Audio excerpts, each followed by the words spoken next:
everybody, it is Cinnamon Cooney, your Art Sherpa, and today is an exciting day because we're going to be doing this wonderful fairy tale magic forest painting. This is 2 mushrooms with this adorable little snail and an entire flock of butterflies, all with magic glow. Today we're going to be really focusing on the magic glow and how that's created, and also how focusing in on some details can make a piece seem more detailed without having to paint every single detail. So there's a lot of ways to get a painting done, and I'm really excited about showing you these techniques. I was reading a comment earlier, John. On the mic is my husband, John. Hi, guys. He helps me do this show about tracking me with all of our many cameras, turning on bubbles, reading your comments.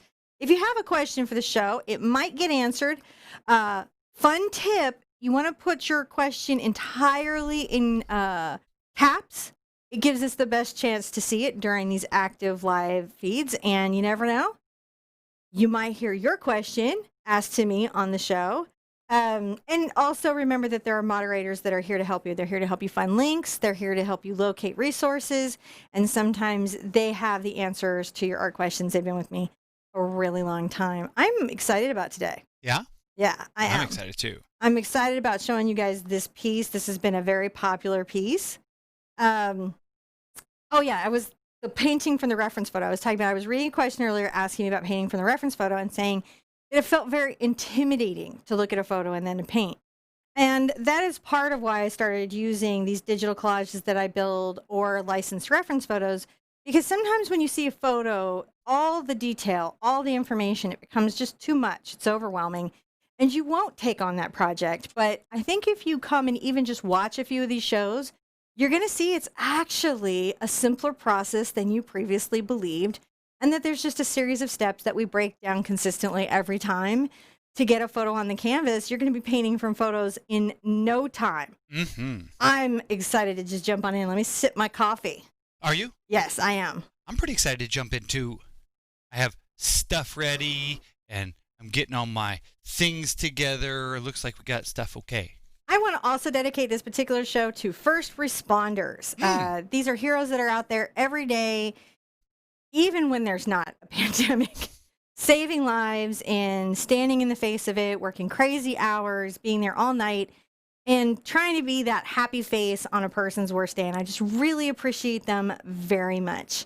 Okay, here we go. Here's our reference. If you guys want to be able to print out your references, I put these both on the website and also on Facebook in our group and on my page. You can just search The Art Sherpa. It will show up. Also for this, for those of you that like to use the gridding method to draw, the grid is there and the traceable is there. So any of those methods will work and are okay. And I am happy to show you how to do. I'm going to put this up out of my way for a second with my little tape. I have an 11 by 14 surface here. This is an artboard.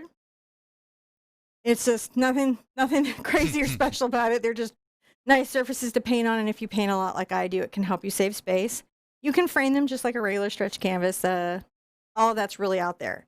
I'm going to be starting with the colors phthalo blue, phthalo green, Mars black. I've got a little zinc white out and a little titanium white out.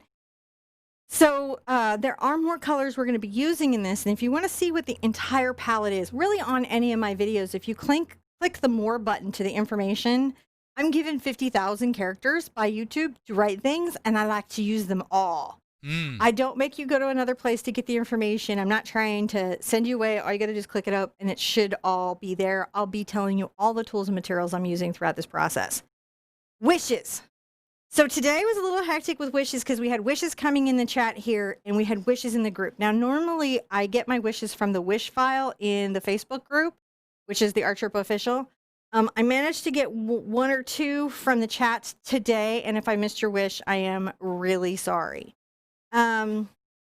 Alicia wishes for her family, for her personal family, and her and health workers to be safe. And I kind of have to concur, given the theme of today's show. Alyssa, to find her way to security for her and her daughter. This one really touched my heart, and I want to say this.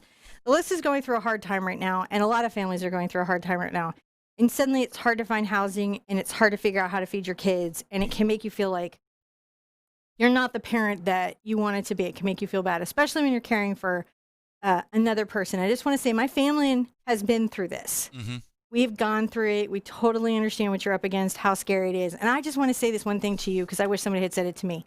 You're a good parent.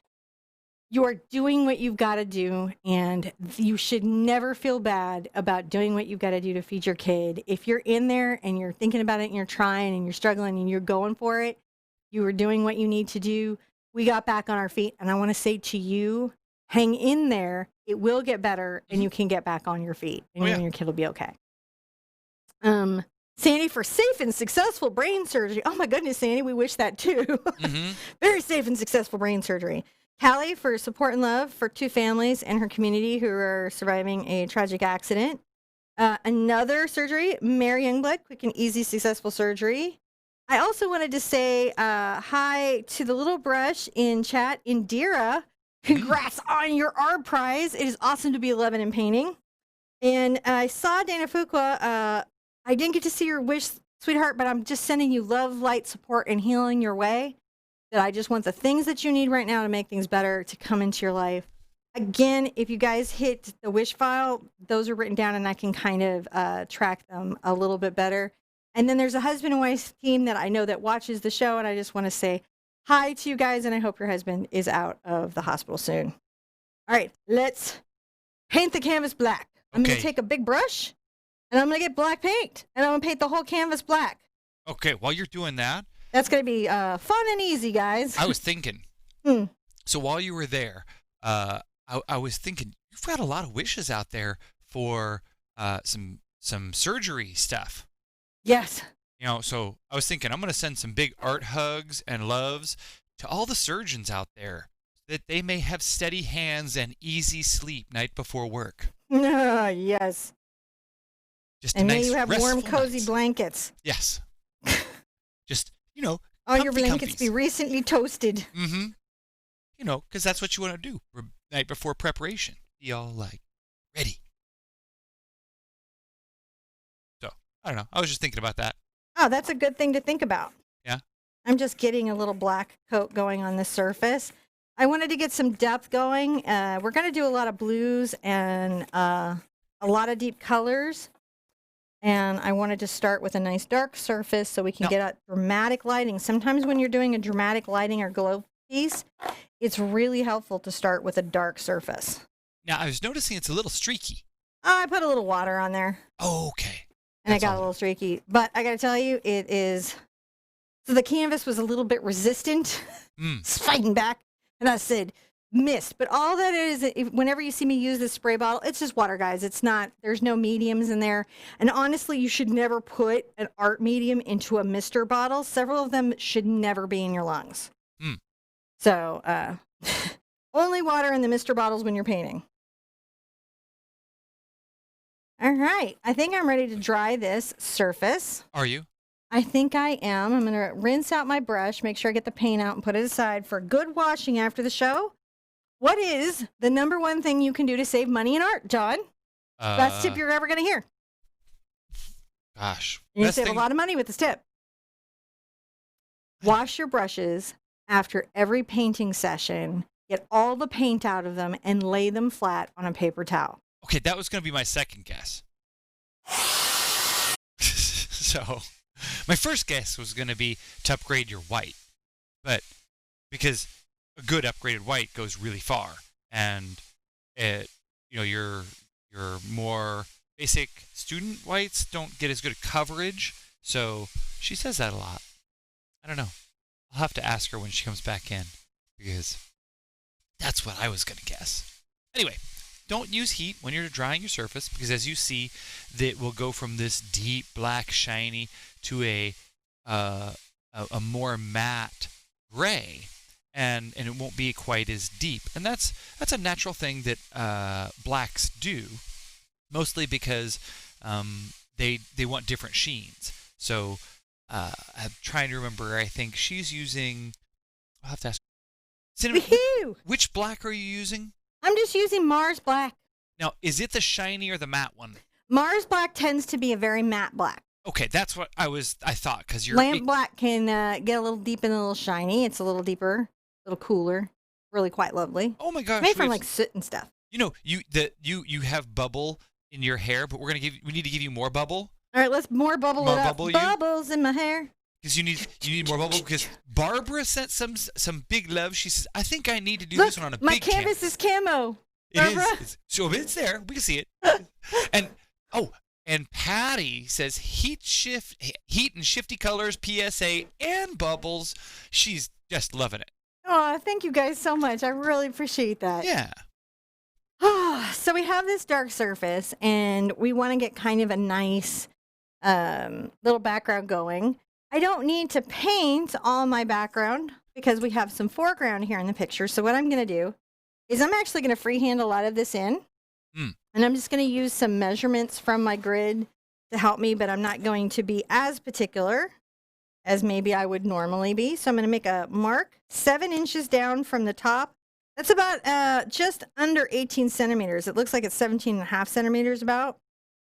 Be nice if these were a 1-to-1 measurement, but of course they're not. Okay. And then I'm going to do 9 inches from the top. All right. So that's going to be the little slope of my little plants. So I really like this image. that's all we've got to do there. This, if you're wondering what this genius tool is, this is a Taylor's chalk tool. It's by Dritz. The chalk is actually, in fact, not staining. I talked to the company. The thing about these is you want to watch the price on them. They should not be expensive. Should not. They should not. But It's not supposed to be expensive. Now, this image I am quite fond of. I know you are.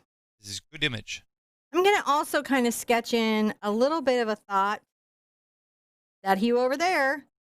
A little bit of a thought about this little glow that should be coming up here above the background and how we want it to be, just to kind of remind myself where I want it. I'm using kind of wiggly lines, kind of a little cloud form, just to help me remember, yo, that's what you're doing right now. Now I'm going to show you 2 brushes. You can use any brush that you have, but I really like these. This is Ultimate Varnish. This is my favorite blending brush, but this is also a Princeton Select 1-inch mop. And they have these like at Michael's and different craft stores. What you're looking for is an oval mop with a synthetic filament. Gotcha. So when you're looking for a great blending brush, a brush that just changes it all for you in the terms of blending, that's what you would be looking for. Now I'm going to load up with a little bit of my zinc white and a smidge of my phthalo blue. And I'm going to start to come here and begin to lighten this space a little bit. And you'll notice that the zinc is very transparent. I'm going to go a little more even into the blue. And it does, allow the background to show through, but it's also going to be very neutral when we're making these different little colors. And I'm using the Princeton 1-inch right now. So even though my favorite is the Ultimate Varnish, I'm just showing you that, hey guys, it's okay. I'm going to continue going. As I come up, I'm going to get more into my deep blue. And the phthalo blue tends to be a bit transparent. So what will happen is it will go over the black and create some of that deep blue casting that we like so much. Look at that go. And so you'll see it there. And then whenever you want to reveal like some little lighter areas, you come back with just a light amount of the zinc. See how we're doing? Mm-hmm.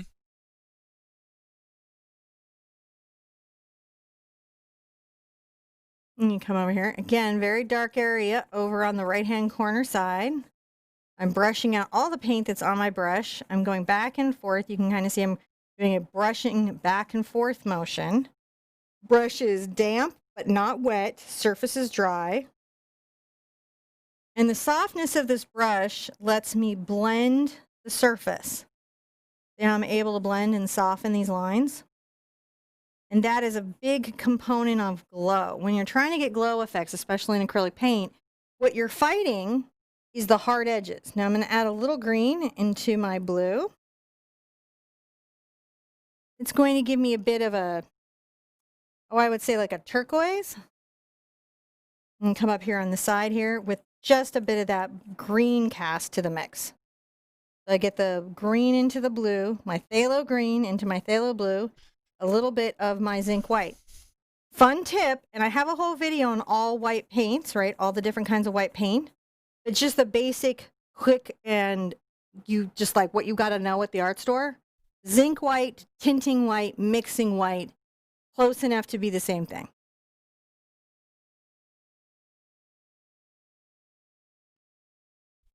So don't stress yourself out when you're not sure which white I'm talking about. It is a transparent white. Titanium white is such an opaque white. You can't get these effects. It won't do them for you. Now, see, I was going to guess earlier when you asked how to save money that you were going to say upgrade your white. that will definitely improve your experience painting. Yeah.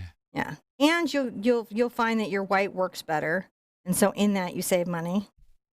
Ooh, so for I just sure. saw a really pretty sticker cruise by. Oh, pretty from sticker. Amon. It's a little unicorn sticker. Thank we you, all Amon. love a unicorn sticker. Can we see the glow building up? Oh, yeah, I can see it. And I'm going to just build this up because it doesn't hurt me to do so. It just really doesn't. I'm going to come to the side here. Kind of strengthen this glow. And you can see as I layer it up, I'm strengthening it. This is almost like a glazing effect. And again, these soft glows, easy to get in oil paints, a little more challenging in acrylic. But once you understand the magic of wet into wet painting, using transparent pigments and a soft blendy brush, you'll be like, I blend all the things with ease. That's what you do. Keep adding a little bit of the blue to my brush. And just give this background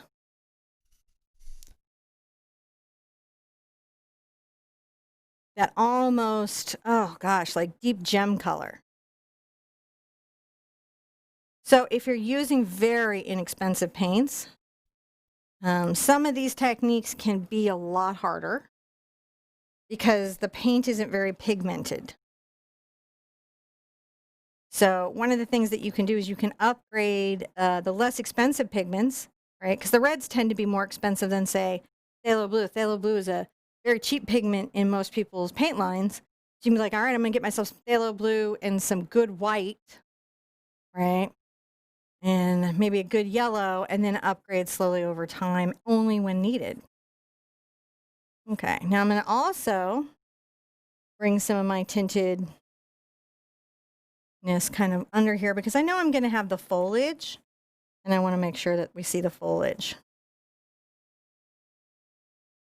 Let's get into our green again. We're just having a nice little blendy time.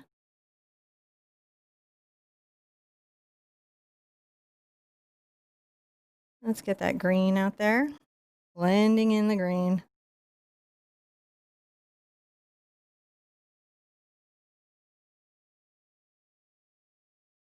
And this is just letting us have these little glowing moments.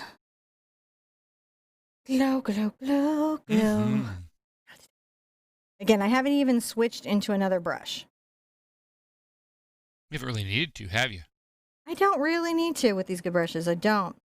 The thing about the Princeton that is a little bit frustrating over the varnish brush is that the distinctive shape of the oval sometimes can catch in the blend. Oh. And you have to soften out of it. Makes a pattern. Mm-hmm. Whereas the other one doesn't. But hey, guys, that's not that big a deal. I want to put some yellow out, if I may. Okay, your show. I'm going to do it. Going to put a little yellow out. Are you adding titanium white or to blue or zinc white? Zinc white. Zinc white. When I add titanium white, it's going to be a very big impact. So if I take this color mix to my titanium white,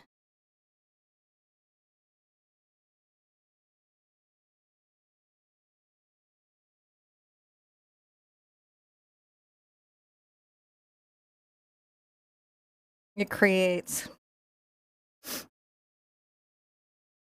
a very big impact into how that glow is. And if you're trying to get a very soft transition, that's something you're going to want to keep control of. So I'm going to come over here and I'm going to add a little of my yellow to this mix and some zinc.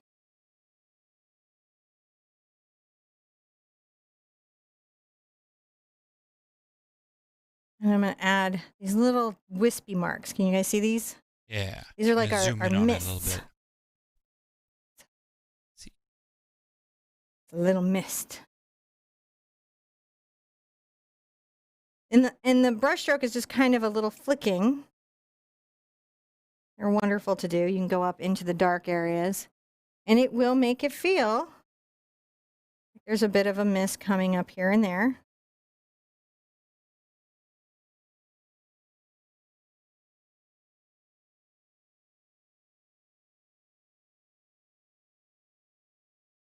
Giving this somewhat of an atmospheric effect we're going to really like later. There you go. Yeah. And then take a minute and look at that and go, is that all wispiness? Because if it is, I think it looks pretty you wispy. are doing really, really well. Okay, let's dry this. Okay. And if I could at some point entice you into heating my coffee, which went Arctic on me. I think we can do that. Okay. I'll let you talk to everybody in the back. Okay, there she is. So, yes, you know the rules on heat. And the rules are don't use heat, because it causes color shift and other sort of nonsense that you don't want to have happen. Although you do want to thoroughly dry your surface. And you thoroughly dry your surface so that you don't have paint dragging or delaminating or, all the unfun things that can happen between layers of acrylic paint. And because layers are necessary, you want to make sure they're dry between them. Yes, we do. And unlike your coffee, you want your surface cold. So don't use heat. Unlike my coffee. That is exactly true. Unlike my coffee, I want my surface cool and not hot and fully cured. What you doing over there? I am digging out some paint from a tube. Digging paint out with of a tube? knife. Not using that safe knife practices, so I won't demo that. Don't do that. Why don't you just call me? I have so many knives. I and know. knife I gotta practice. get you to heat my coffee though. So I'm gonna add a bit of a rosy glow here. Rosy glow? A little bit. Okay. Just a little bit of a rosy glow. It'll help with the sparkles. I see the sparkles. It makes them contrasty. I could go a little more. I think the green is pretty good. I like it. Yeah. Pretty good. The green is pretty nice for the effect. If you got some reddish stuff in there. All right. I tell you what. I'm gonna switch to the shoulder over your left. I'm gonna go over here. This one and I'm here? gonna zoom in a little bit. Okay. And then hold on. I'm gonna think if I can. Can I do this? I think I might be able to do something like that. Oh, look, I can position. Actually, I'm gonna sketch in my my mushrooms. So if we can be over my shoulder filming that while you're heating my coffee, that would be perfect. I can totally do that. All right, cool. I can even now get rid of that space. There you go. So I'll make a couple marks just to remind myself of how big things are so I don't get too off scale. I know that my mushroom top really starts about the 3-inch mark. And he's going to go over to about the 4-inch mark. So that's about the distancing that I've got to go. And I know that my face here comes down like this. So that's pretty wonderful. I'm going to come below that first line and swoop up. And this little mushroom kind of has a little curve up and down. So you want to capture that. That's a little gesture of the top of the cap. The cap also has a bit of a roll to show the thickness and density of our sweet little mushroom. Then the bottom here comes down like this, scoops across in a nice sweep, and would be coming kind of like right here is what we're seeing. Right? So once we have that, now I'm just freehanding today because every once in a while I get asked to freehand a lesson in, and the mushroom ones are a good one to freehand because even if your mushroom is off, mushrooms are so off by their own nature that really it's not that bad. And then when you have the base in, you want to do talk about some of these little ribs, just to keep yourself aware of them. These over here almost come down like this. They get a little distancy and fadey out there. But that'll just help remind us that we have those. And we know we've got these wonderful little plants. We don't really need to pre-draw those in. Those will happen around it. Now, this particular mushroom has sort of an interesting friend. There's the cap. The top of the cap comes like this and down a bit.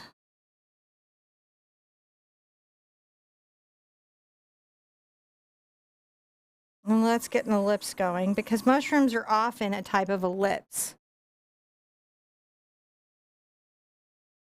I'm going to capture the roll of the cap, because we've got to have, I guess the roll kind of ends more towards the front.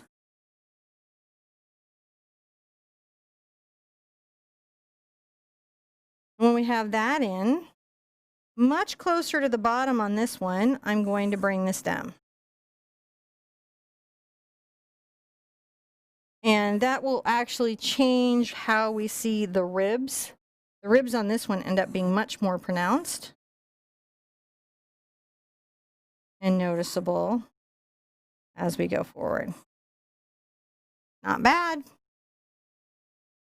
And then we have... Yeah.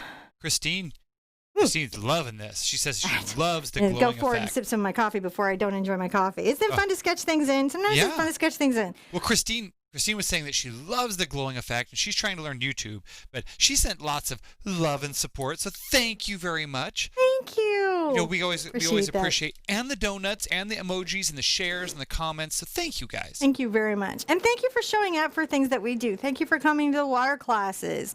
If you're on Facebook and you're in our group tonight at 7 p.m. Eastern, we have a live. And it's very special. There's a secret little giveaway inside the group.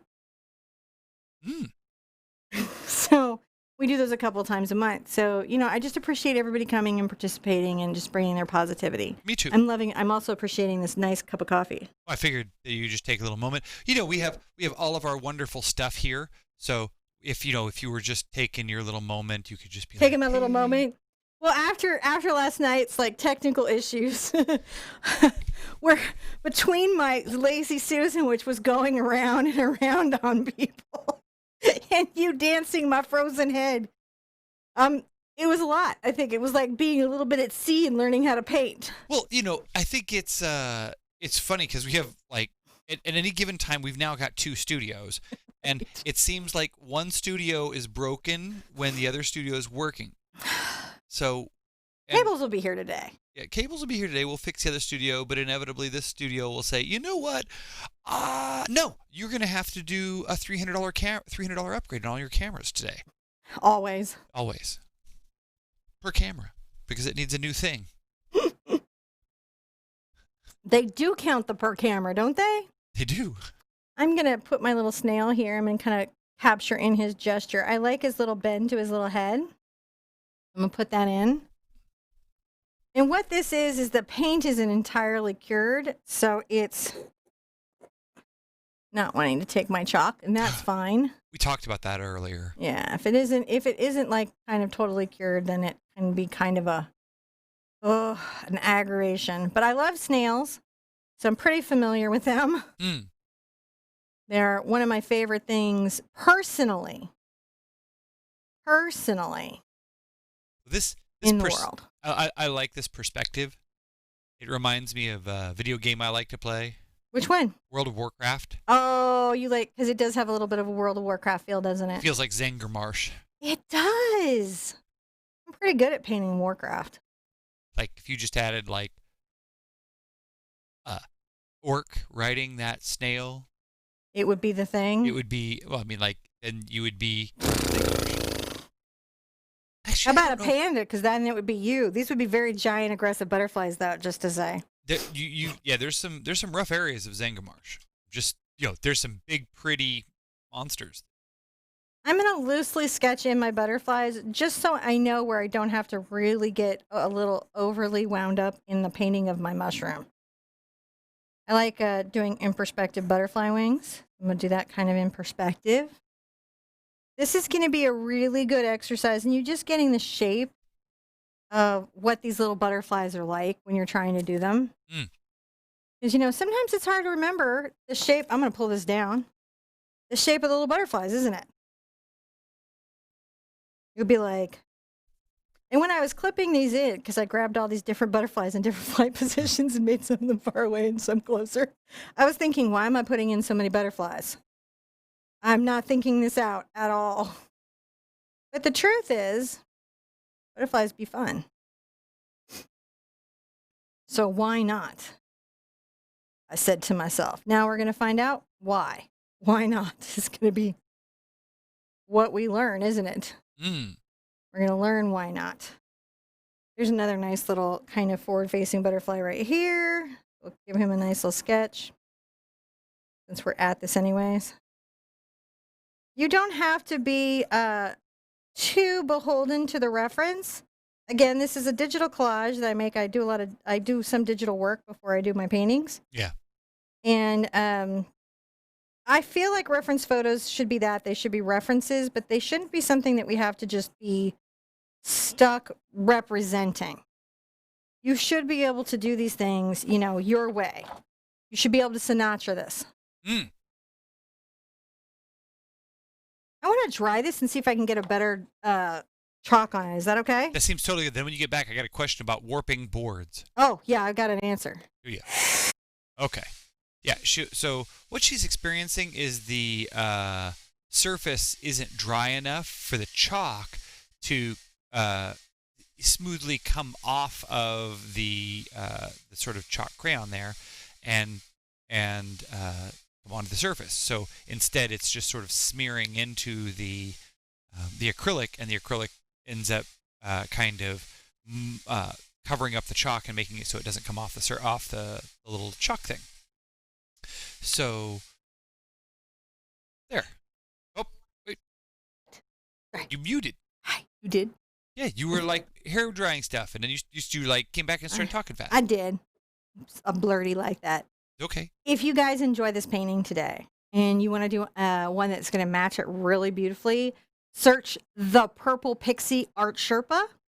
And you're going to see I don't know if she was 5 or 6 parts, but it's a lesson of a pixie in similar glowing mushrooms in the forest that is gorgeous. Oh, yeah. She's a long series of lessons, but we didn't fast forward. We didn't anything. We broke it all down. Everything you need to know to get it. I think you would love doing her. Yeah. So if you find this was fun and you're like, what next? That's what next. All right, let's put this little guy. He's a little bit into this space here. I'm going to bring him up. I love the shapes of these wings. They are interesting, aren't they? That they work so well for these little butterfly creatures is interesting to me. So I don't have to paint anything here on that mushroom, really. What I'm telling myself, I'm saying, you can paint a lot of things. Now, these two, I can't really put in the low ends because they have to go on top of foliage. So it's really sort of an interesting thing where you will put the sketches in and where you're going to resist putting the sketches in because,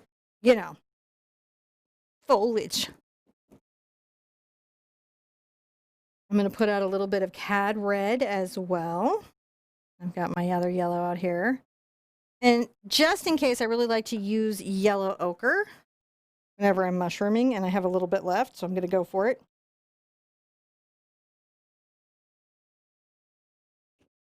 Put out some burnt sienna. The burnt. Somebody got cooking in the kitchen and burnt their sienna, and now we have paint. Oh, yeah, and you should tell them about how to keep your surfaces from warping. The boards. You wanted to ask about the warp boards? Yeah, which boards do you use to keep them from warping? Because there's some people saying... Okay, so it's not really about the boards. You can buy boards that won't warp on you. You get anything by Ampersand or Fredericks or something, it's not going to warp on you. What it is these are particle boards. They're not over wood, and if they get really moist, especially the ones like the Americana ones, the ones from Amazon, they can bend in the same way your paper would bend. Um, you'll have to press them when they're dry. This is not an archival bit of advice. It's just what I do. Sometimes I will, when they're completely dry, I'll put a little glassine paper on top and bottom. I've heard wax paper will work, and I just put them. I missed the back a little bit, and I put them between those things, not the front, the back, and then I put them between the mattresses overnight on the guest bedroom. Yes. It's not archival. But it's been effective in the past. So that's my personal trick. If you want to know what my personal trick is a good trick. That's my personal trick. And I have enjoyed it, so I might put out a little ultramarine blue. This is an optional one. If you don't have any, it's okay. I just sometimes like to play ultramarine against phthalo. They do some things, and they do some nice things when they mix together. Also, ultramarine and phthalo blue make a really incredible teal, so I just like to have them all out on the palette. As you will. Now, first things first, shall we? Let's get a bright. Let's get, this is a number 6 Ruby Satin Bright.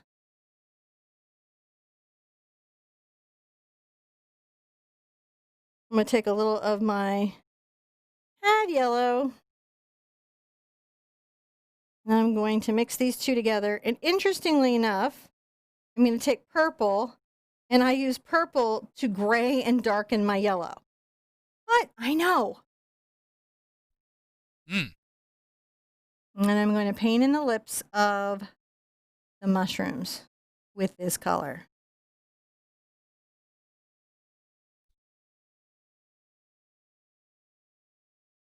Any extra chalk lines that you have are removable with a damp cloth when you're done painting. The thing that I'll say to you about that, and come around this far edge, is that if you press really hard while the painting is warm or damp, you can make grooves that you can't remove. Those are pressure marks, not chalk marks.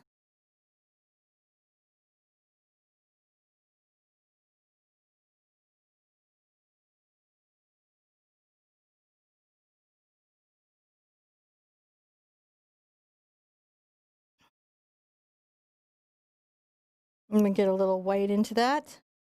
Makes some interesting gray, doesn't it? Yeah. Makes a good snail color. So I just add a little more purple and white to my yellow ochre cad yellow mix. So purple and yellow are complementary colors. And what they can do is when you mix them together, they create a more neutralized or grayed out version of the color.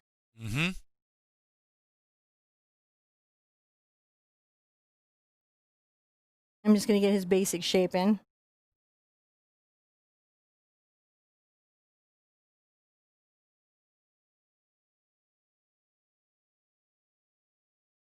And I'll come in the middle with some of this. Going to need some shading, but we're just blocking things in. Into the mushroom. I'm going to come here with my yellow. And I'm going to get white involved. Get your white involved quite aggressively. Right here on this mushroom, there is an absolute hot spot. Ooh, couple good questions. Oh, okay. I'm going to be doing this so I can totally answer questions. Can you use chalk on watercolor? I mean, like as a multimedia piece, you can. But it affects it more? Yeah, it would affect it more. I'm going to get a little yellow here and blend these two together. Acrylic is kind of a bulldozer of a paint. I like that. Yeah, it's a bulldozer of paint. It just gets in there and gets it done. Let's get a little of our cad red mixed into this now. And we're going to come here and we're going to blend this cad red. I'm going to get you just 2 seconds, John. Oh, sure. You're okay. I'm just working wet into wet, and then we're going to take some questions. Okay. Let's get this cap in, and then we'll take some questions. And I like that plan. So we're taking this orange color now. Notice that my brush strokes mimic the shape of the mushroom. All where the little ribs are going to be, I'm mimicking that shape. That's an implied texture. And I may have to paint out some of my butterfly just to make sure that I've got a nice shape. Like sometimes if I'm painting and I'm like, man, this guy is interfering with my ability to get the stroke I want, I will absolutely paint a thing out that I drew in. I think we need much more red in this, and I'm even going to get a little of my quinacridone into this for this far side. So much like fire or anything you paint that has a glow, we're going to be using some principles. What is brightest or warmest will be closest to white, and then what's further away and cool will be more into the oranges and reds. Let's find those cooler places and pull some orange and red down.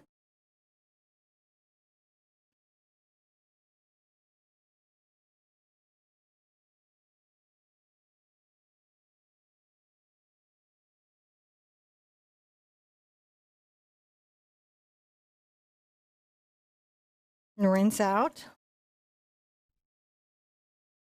And come back with a little bit of my white.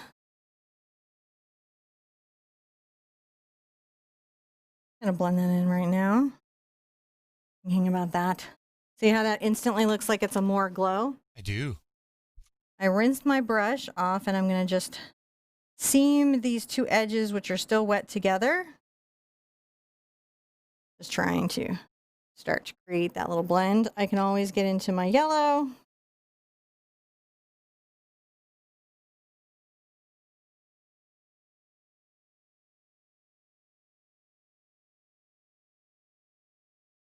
Just pulling that here.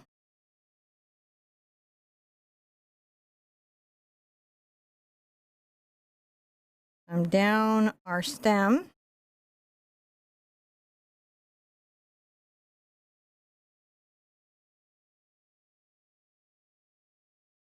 Down the stem.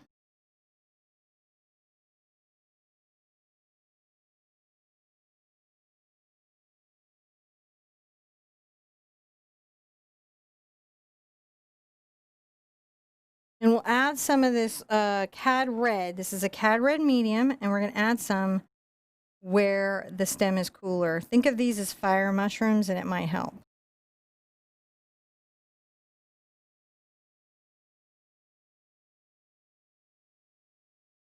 Now we've got much more blending and everything to do, but we're just talking about laying in these first rough zones of value to say, oh, hey, this is a thing that's going on, right? Mm-hmm.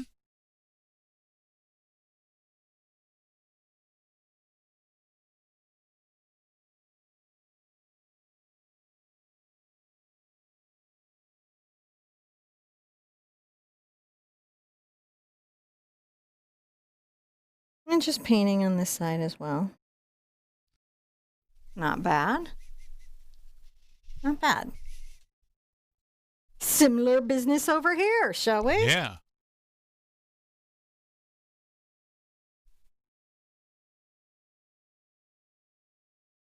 Bringing in those yellows and reds. Yellows and reds. So in my world on Friday nights, I do lessons that are more focused to brand new painters. Yeah. And then on Saturdays, we do lessons that are focused more on more techniques and mediums. Mm. So if you are like, this is fun, but what I'd like is something just a little more, friendly and easy feeling, that's the Friday night is when you want to come and hit with us.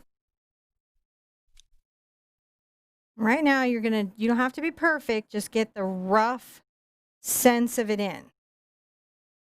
That's what you're doing, is you're just getting a rough sense of it in.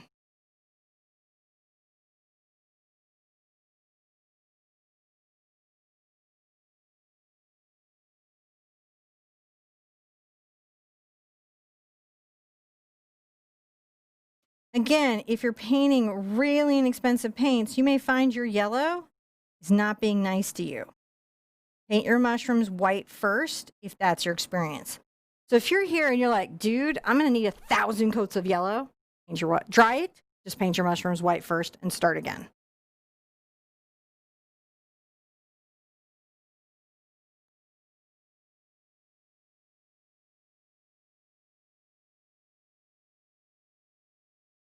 And come around here and then you can come right on in, and if you're to say, okay, this is where that mushroom has a hot spot.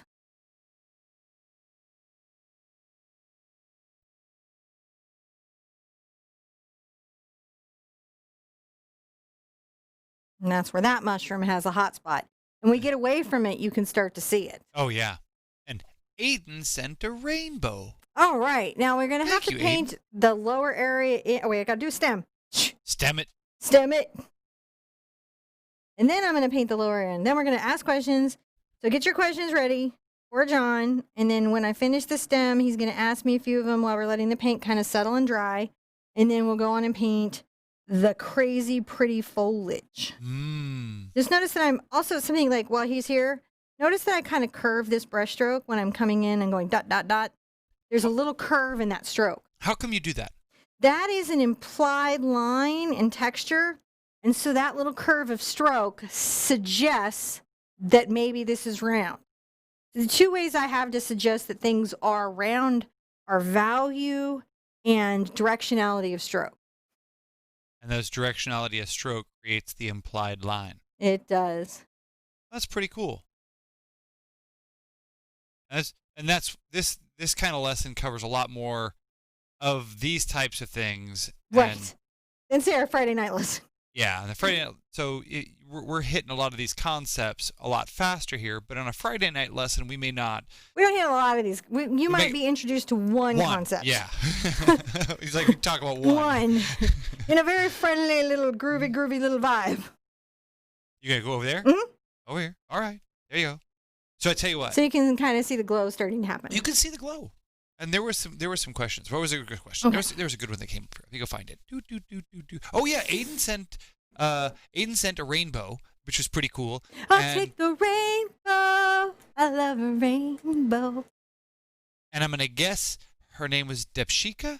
She was in India and saying hello to everybody, and everyone was saying hello back. It is so early in the morning where you are. It is not a civilized hour. Oh my gosh, thank you for being awake. That's what she was saying. There's people all over the world who are just, Mona's over in Sweden, and I saw that we had, I think Karen was here up in the frozen north of Canada, and, she's holding up in a hut, I think. So, This is a long time running joke from an event we were all at together. So, yeah, there's folks from Australia, and did you know that they did that? Was it? So we all grew up with, I guess it's 7 continents. Yeah. And they finally figured out that Australia is definitely a place of its own and on its own little continental drift, and they're like, yeah. So there's 8. 8 continents. And don't, because they just had to change math, take away Pluto, and now Australia's got a continent. Fine, whatever. Now keep in mind, I am neither a geography teacher or a teacher of any kind. I learned off of YouTube, so take that for what it is. You're learning from a paint show on YouTube about geography.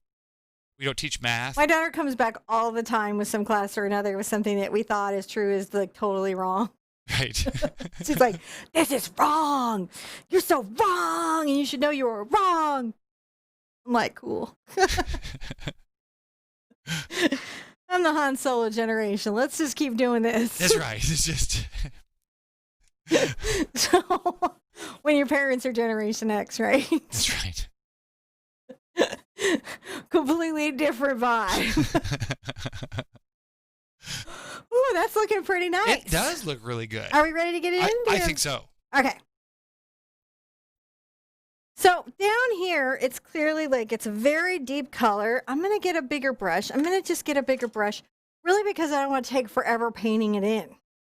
Which brush are you going to use? I'm going to use this number 10 Cambridge. You could use any just big brush. What we're saying here is it's a big brush. Okay. I'm going to take my purple and my blue together, and I'm going to paint all this dark area in. Okay, and that's. And I may even turn this on its side so it's easier to do. That's going to make the under painting very dark. You would think, why not just go black again? Because I wanted to have this undercolor.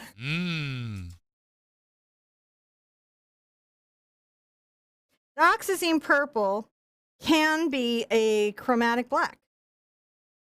So it's really kind of excellent for this type of thing. And it has a high coverage staining power. Ooh, So I find it is the tool for the job. Also, it will subtly make those orange butterflies pop. Oh, I gotta say, art high five to Mimi. Mimi! She's chilling in Barcelona and having a glass of wine, watching the Art Sherpa. How are things in Barcelona? Oh, it's a little before midnight, so it's wine time. It's wine time. It's wine time. It's Barcelona. And aren't we coming up onto them completing the Gaudi Church in Spain soon? I think we're coming up on that really soon. I'm going to come over there and see that when that's done. So meet up. Okay. I have a belief that as soon as they finish it, they will begin renovations. So it will be one of those projects. I'm going to take a little of my blue and green and white, and I'm going to make kind of this very crazy, almost, undersea turquoise color. I'm going to come here, and I'm going to begin to brush out some little spiky bits. These are little spiky bits. Do you like them?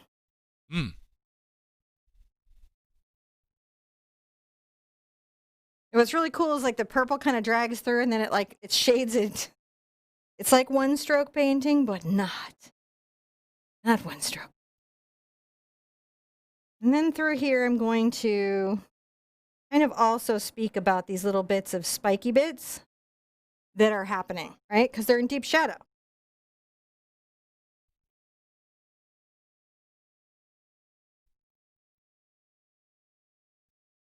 What this is will end up being completely suggested to us as we paint the bits of detail. So some of this can be a little expressive and light and mellow and implied, where some of it you're going to want to really get into it. Like I've got just blue, and you're going to want to really give it a considered little representation as you paint it. There's this star there in the base that I see. But right now I'm just catching these, and I may come in and paint this guy a little more. But that's the beginning of him. This image totally could come from the new continent of Zealandia. Wait, what? This could be from the new continent of Zealandia. Is that the name of the continent? It is. Zealandia? Well, it's New Zealand's place, so it's Zealandia. No. Yeah. Did they name it Zealandia? Yeah. But, I mean, like, if you're from New Zealand, you'd be like, for sure, it's ours. I mean, like, they have the island that's poking up out the top of it. You know what? I'll visit it. It's been on my list for a long time. I'll visit it. But see, now there's so much more to discover. We just didn't know it. It's all under the ocean, just a little bit there. I'm going to be bringing little bits of lines up. These are distant and out of focus. It is okay that they're not too different of a color from the background, or value really from the background. And the reason that is okay is because we're trying to create a little sense of depth and space and focus. I just put some of these up here. Now this is painted well enough for me to go over it a bit, and then I will refine these stems as I'm painting more. Just little upward strokes. Woo! I've got a deep dive on how to do grasses soon. Deep dive. Grass. You just got to do it. So one of the things I'm going to say when you're doing these little very implied, far off strokes that are supposed to imply plants and things, is change direction and make sure that they're not orderly. Don't paint a comb. Paint your child after they wake up in the morning. At least my child. Paint my child after she wakes up in the morning. And again, we want the deep kind of purple underbelly of this little land here. You can see me, I'm going back and making little crisscross marks just to say there's underbrush, there's stuff. And already this little hill has become its own space and its own kind of location, as they do.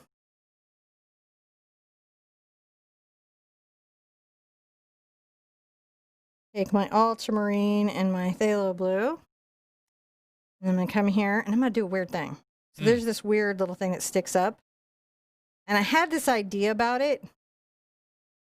See how it works out for me.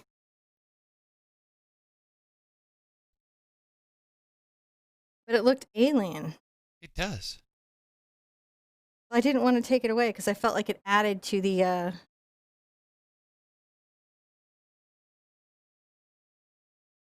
ambiance.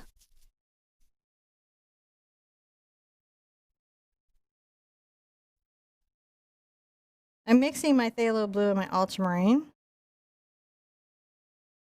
This is really coming together pretty quickly. Well, we've got a bit to go, but the basics of it lay down. I mean, if you think all the butterflies and stuff like this. Mm-hmm. But I mean, that's how I was actually looking at. Those butterflies kind of going fast. Yeah, they are. So yeah, I'm not complaining. I just think that I was looking at how nice this is.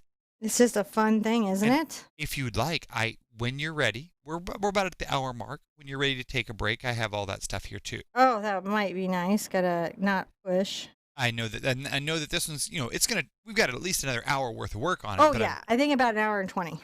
So is my guess, but then hey, you never know, you might guess wrong. and I missed all this while I'm at that. So I'm just laying in these little forms and speaking about them very loosely at this stage. I'm going to take a little of the green and get into my blue zinc. And you can always add some yellow into it to cause it to like pop. Let's start to come here and gain some value.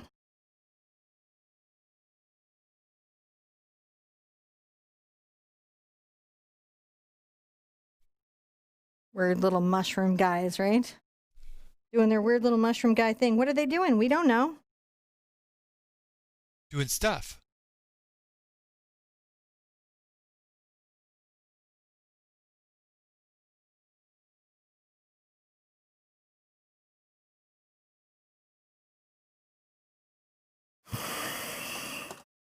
You all right there? I am. I'm just having this thought of this thing I want to do, and I'm just going, do I want to do this to myself? And I'm not going to be able to resist it. Okay. What are you going to do?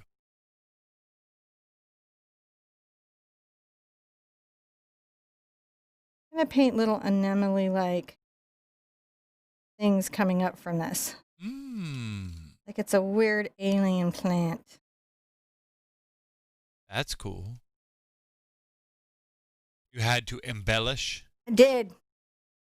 I had to. I couldn't. I'm taking my cad red and my quinacridone. I can't help it, guys. It wanted to happen, and it told me before this, and I said, don't do it. You've already got enough butterflies. Why?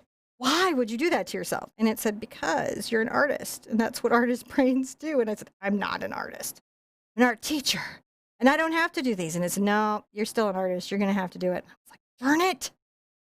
That's going to be like an extra bit of fussiness. But I feel like these weird little alien plants will help this feel a little more like a kind of fairy forest. And I needed that.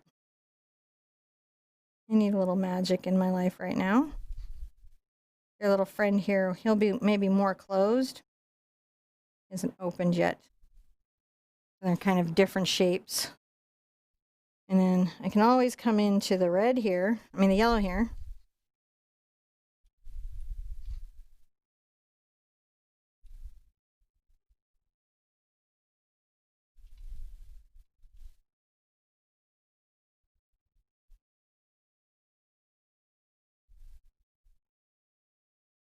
And what I'm doing is I'm implying the glow from the mushrooms have hit these flowers.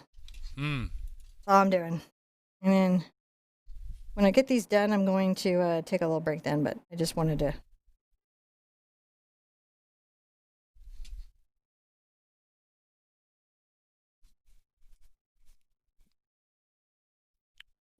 I'm hitting a little glow Oh, yeah.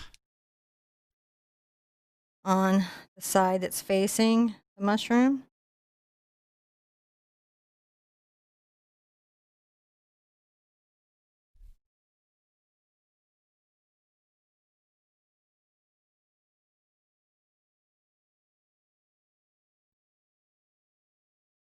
Oh, we got some good bubble love building up back here for you. Do we have bubble love? There's some bubble love. Oh, thank you for the bubble love. Let's get just some magenta into some of these. Yeah.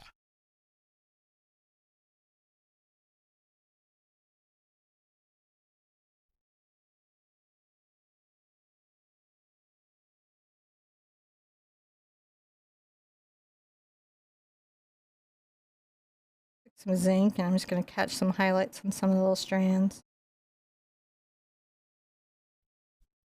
Try to peek over your left shoulder there. Oh, there we go. Thank you. I can see a lot more of them there.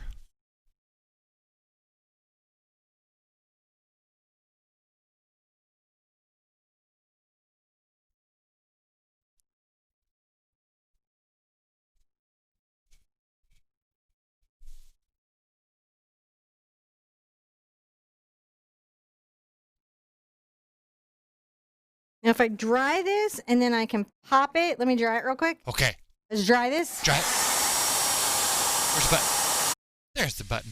So, yeah, just got to dry it real quick. Make sure that she can put some additional layers on it is the reason why. Because she wants to...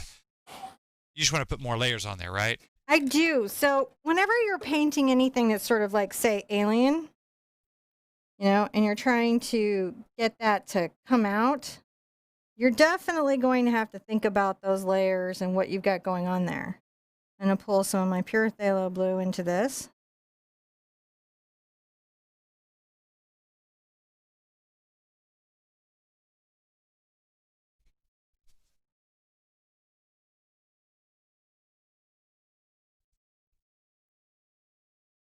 Want those to stand out against, in their background. And then let's get some yellow, maybe some zinc.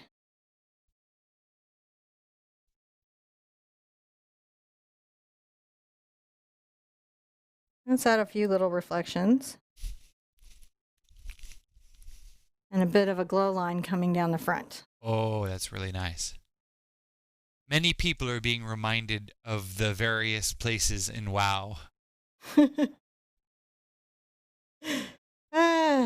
Maybe we should have done WoW paint today. I don't think you would have any objection.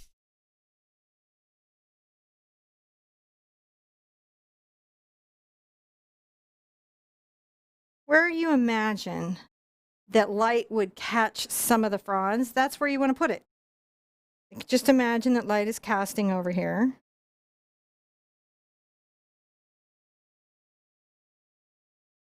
And where it is, that's where they've had their glow.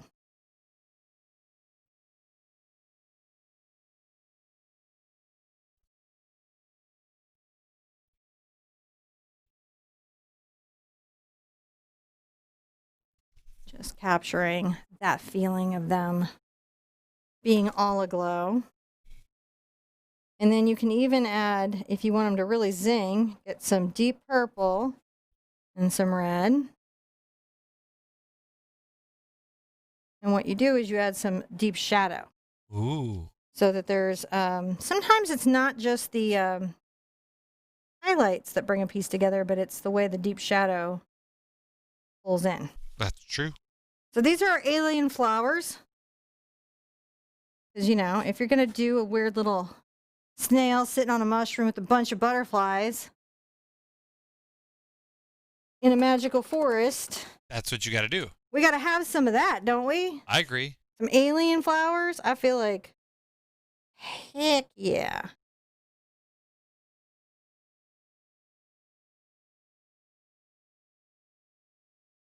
And I will often paint these with as much thought as I would any flowers that I could possibly paint. Just because they're still cool. All right, let's do our thing. We'll get fresh coffee. We'll come back. Oh, yeah? And we'll keep painting the painting that is the very involved sci-fi painting. So you got to tell me some things. Like, what thing are we going to do? What? You go forward and then talk to people? Am I going to what? Okay, I'll do that. You go up here. So I guess what we're going to do is we're just going to go kind of chill out for a second. I'm going to go get a fresh cup of coffee. Oh. So I can power through the second part of this painting. And then what are they going to need to know when we get back? They don't need to know anything. Just bring your art materials and bring yourself and chat with each other while I'm gone. All right. Well, what I'll do is I'll turn up some music. And then it needs to be dry before we get back, so just make sure your painting is dry. And we'll hit the next layer of foliage and finish out the ground cover. All right. We'll be right back. Okay.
Hey guys, how are you doing? That was a nice break. So we're in the middle leg of the painting. As a little observational point, I find that this is often the stage new painters get really frustrated and give up because things are not resolving yet. They're still building layers. They're still coming together. All your concepts might not have come together, and it can be really hard to get from here to the end of the journey. So I want you to know this is the middle. It's super normal to be here. If you're feeling frustrated, just take a deep breath and know that everybody's painting, especially acrylic paintings, can have a really kind of awkward stage. And then it's really in the last 20% of the painting that it starts to be the awesome sauce we all love. So just be easy on yourself and relaxed, because what else are we going to do today? Paint. Yeah. Well, Make a crazy garden with a really wonderful, fantastical set of magical creatures. I think there's just nothing better we could be doing with our day. mm-hmm. This is a really pretty piece. I'm excited about it. I like it. So let's get back into it. Well, I will watch you get into it and drink my warm coffee. I feel as nice as it was to have my butterfly worked out here. It's just aggravating me. So I'm going to take a little bit of my purple and my yellow ochre and go ahead and finish out this side of the little mushroom anyways, and then I'll put the butterfly back later as I see fit. So that's just the purple and the yellow ochre that I'm stroking across there. And that's actually pretty good color to do, so let's hit that on both of these little mushroom caps. A little bit of that. I might even come down the side of this one with a little bit of that. And then I'm going to take some zinc white.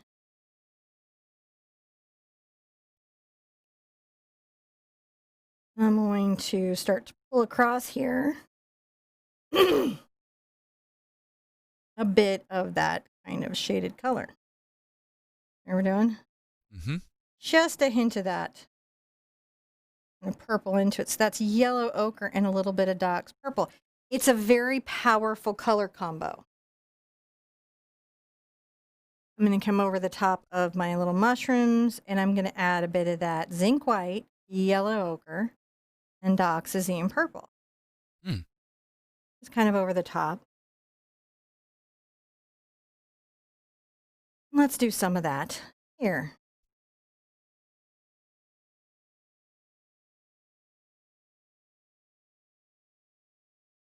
Starting to really come together.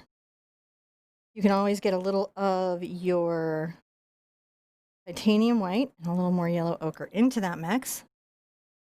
And come along the top of your mushroom cap and brush down a small amount of highlight. Don't take away your shadows and all your values. You just want to begin to shape it with what you have there.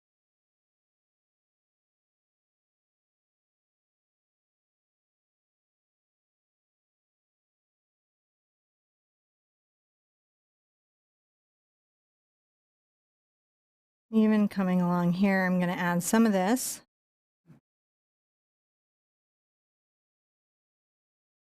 As well. Because I know I'm going to go ahead and put my butterfly back at some point. That's looking pretty good. Let's get a little of our red and yellow, and I may bring some yellow down towards these reds just so I can get into this color mix a bit more as I'm doing these mushrooms. And I'm going to take a bit of that here and get some orange going. And again, I'm going to have to paint the butterfly back in. It's just I want a smoother, kind of longer stroke going on. So the easiest thing now would be to paint this in and then add that butterfly back in later. Sometimes that happens. You'll be like, I just think for what I'm doing right now, what's the most practical thing will be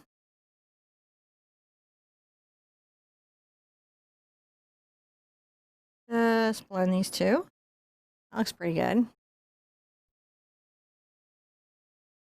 This one is much more in the orange range to its little friend. Ooh, that's a good question. Hmm. Brenna asks... Hi, Brenna. when painting acrylic on paper, are you still able to do wet into wet? Okay, so what it is if you want to do paper, you've got to remember the paper is really thirsty, and until it seals, it's going to keep pulling in your acrylic and not let you do some of those blending techniques. In the Art Sherpa official group, we do these unique lessons, and I did one on prepping paper for acrylic paint. They're in they're under videos, and it's the one where I'm standing in front of lilacs. Weirdly, of all things, I'm like kind of there with some lilacs to the side of me. But if you open that up, I show you all the different ways to prep it and what you can expect from the paper. Ah, that's good to know. Good to know. Weird resources that I have going for you. So I'm going to get this kind of orange, and let's come here and again.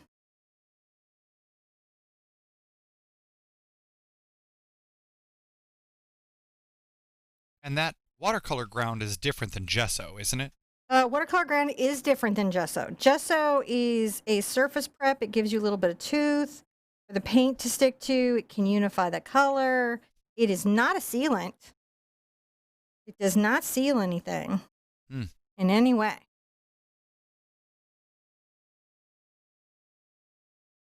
A lot of folks kind of believe that it is a sealer and coverer all at once. But it is not those things. Is not. It is just a way to prepare your surface for taking paint. It doesn't seal anything. It just gives you a nice even ground, actually called a ground, with which to paint from. So I'm darkening this mushroom to separate it up a bit from this mushroom. That's what's happening. I'm going to get more into my yellow here. I'm kind of curve around here. Now, where this mushroom is, I want to pull these strokes sort of in. And sometimes I can go on the edge and help myself. I'll be like, can I see where that curve is? And then when I see that curve, I can come in and be like, oh, I see you. I see you so much. Creating some of the directionality of the that directionality on that curve. Because if we do this directionality work, what will happen is we're going to come in a minute and just do some shadows and some highlights, and all of a sudden you're going to have all these ribs, and you're going to be like, where did those come from? This work is where we get those. And look at your reference. I believe that these particular model mushrooms were actually lit to glow like this. This is not a digital starting place. So I think that the photographer lit them. I think this was the clever use of high definition imaging and photo enhancement. Pretty sure he lit them.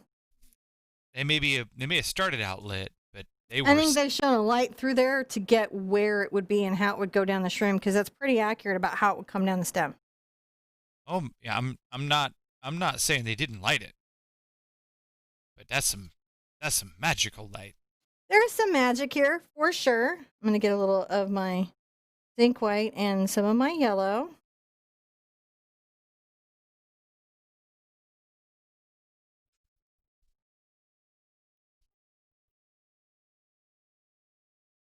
Start to speak to these brighter areas. And I'm making those little motions. Again, it's cad yellow and my zinc white.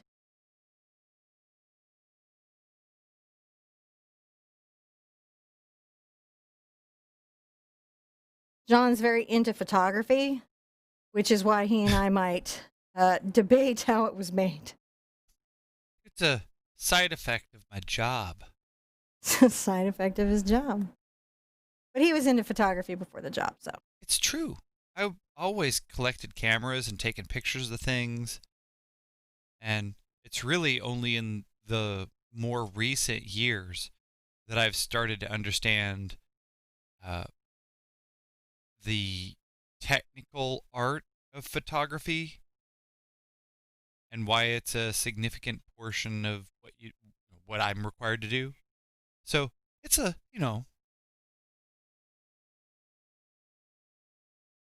It's a deep rabbit hole. How about that?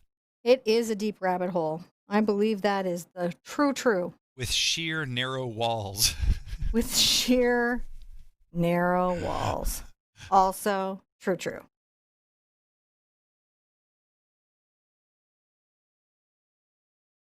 I'll come on the edge here. I'm using my number 6 bright, and I'll come on the edge of the brush to try to get a crisp line there. Whoa! Excitement! There was some excitement. It jumped. Oh, the tape is just, it's having its moment. It says, I'm not your tape anymore. It's I'm done being tape. I'm now a stick. See if it'll hold. And not a sticky stick, just kind of a. If it won't, I'll just put it over here, and it won't. I'll just look over here. If you see me looking over here, that's why. That's what I do it.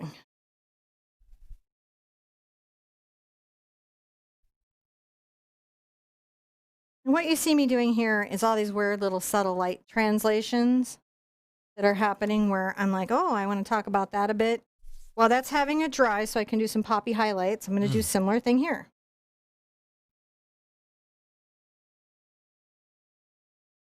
I'm mixing zinc white into that little mix that I had going. I'll get into my yellow and my zinc is a nice white because it changes the value without changing the color.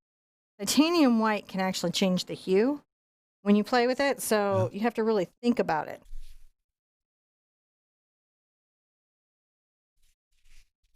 I'm getting some pure yellow there. Very powerful thing to do. This cad yellow is so powerful.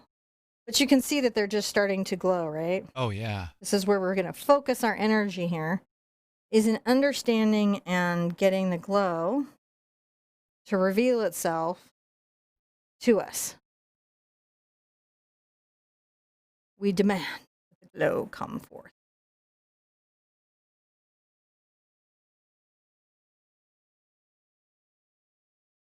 And where you see like an area in your mushroom that has more orange, like over here on this right side, you're going to want to pull that down. You're going to pull this down. And we're getting there, aren't we? Yeah. This is rather lovely.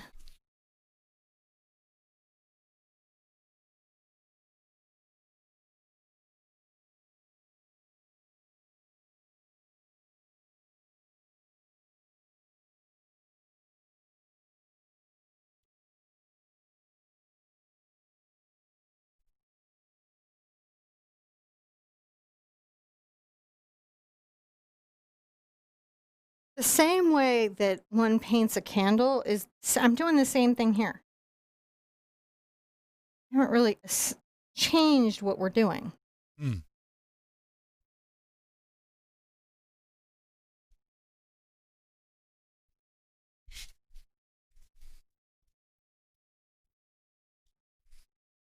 taking my zinc and I'm just kind of implying these little lighter areas, these little strokes.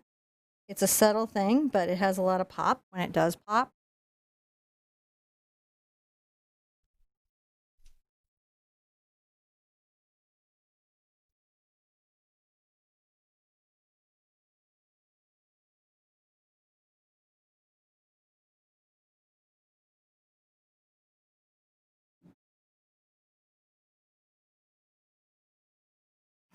And you can see how it just creates that more subtle glow. Put out a little more right here. I can keep working it. And so like if you look at that, you can really see how transparent that it's over there in my palette, babe. Oh. How transparent there that zinc white is. Yep. Very transparent white. Your titanium white is a very opaque white.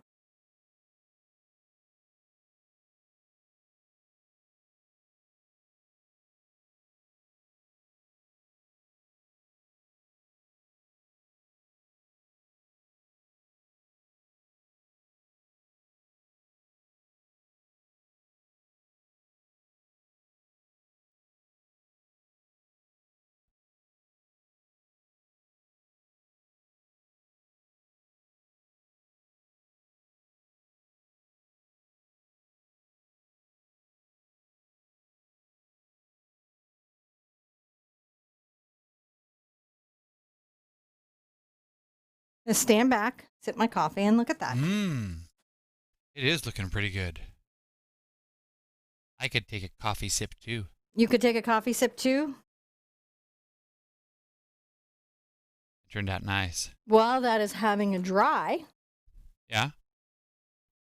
You know, I may kind of get into my stem here just a bit. Seems like a good thing to do. And then I'm going to work on my plants down below. I'm taking my zinc white and just my pure cad yellow and just defining that space on that stem a bit.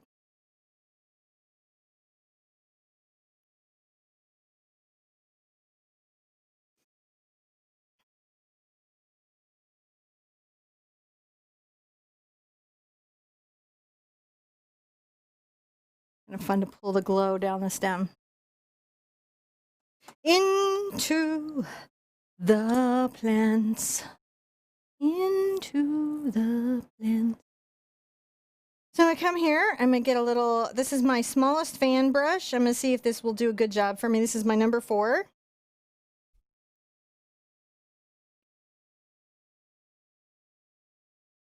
And I'm going to get a little of my yellow. So it's yellow blue, burnt sienna,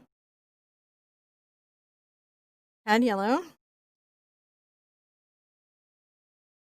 I feel like this brush will make these interesting, weird little plants quite well. Sometimes I'll look at something and I'll say, oh, you're just begging for a fan brush. And it turns out I'm correct. I like it. Does a good job.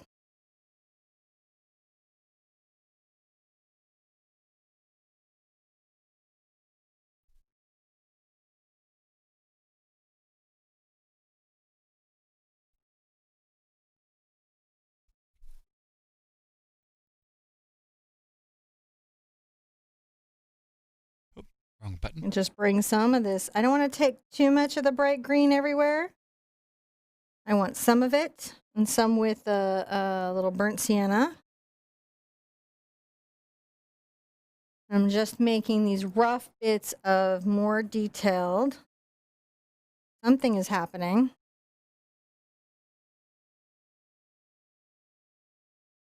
Now around the base here, I'm going to mix a little bit of my orange.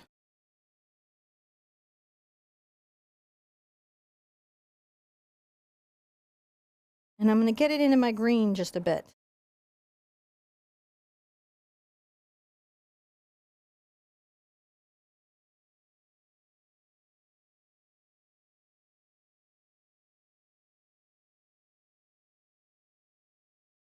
And I want to start to glow the grass around what I've got going. For these weird little spiky plants. I can even get a little more of my add red into that. A couple of places. And it will be mostly focused here with this. So you can kind of see it's a very gestural area. Yep. Maybe put a few bits of highlight there into that space. Not bad.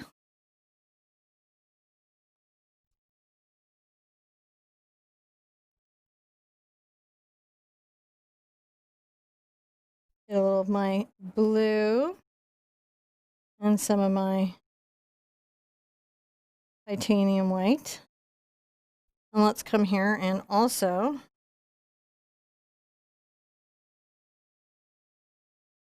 create some of these little highlighty bits of grass and foliage that are here.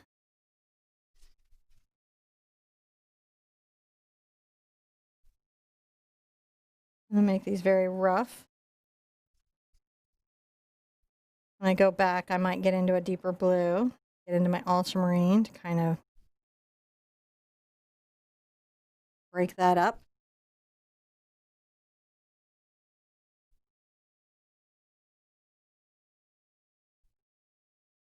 And you can see that I'm just creating this rough kind of forest floor. Mm-hmm.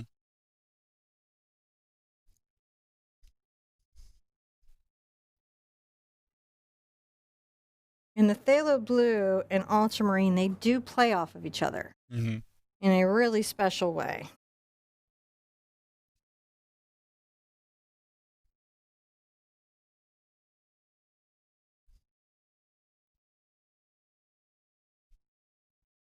Gonna rinse out a bit.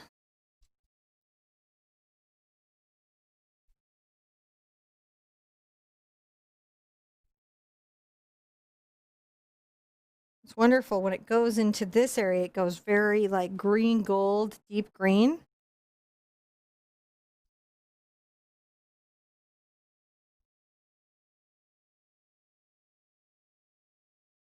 And I'm just creating debris. We want debris. Mm-hmm. We also want depth. You know, let me get my round. I'm looking for my round. I'm going to change my water. This is a little dirty and I want a brighter water. What's that do for you? It keeps my colors bright and strong. And that's important when you're trying to have a really vibrant color in your paintings.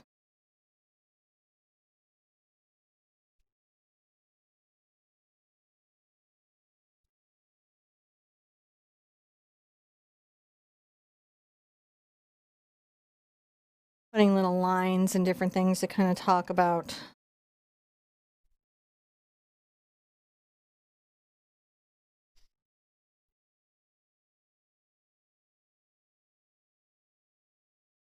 how that might go.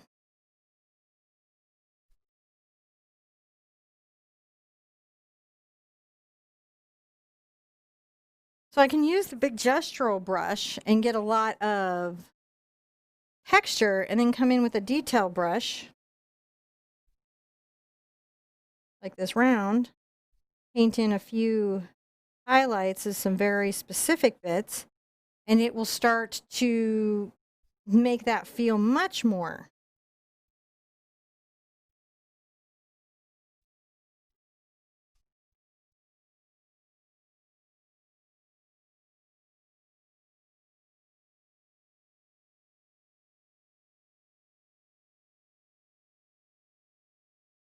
Like there is little bits of light catching the forest floor. Mm-hmm.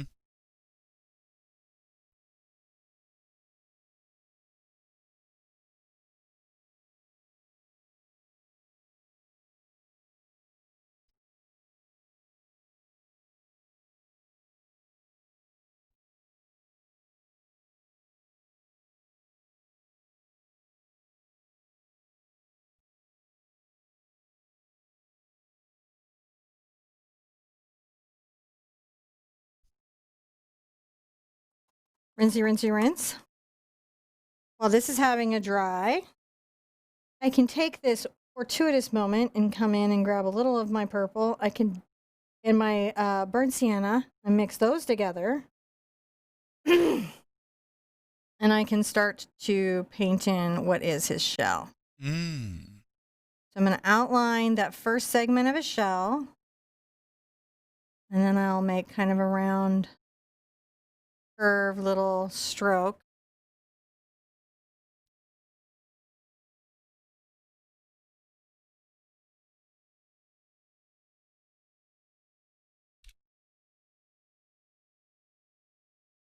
Start to apply the snail shell little lines a bit.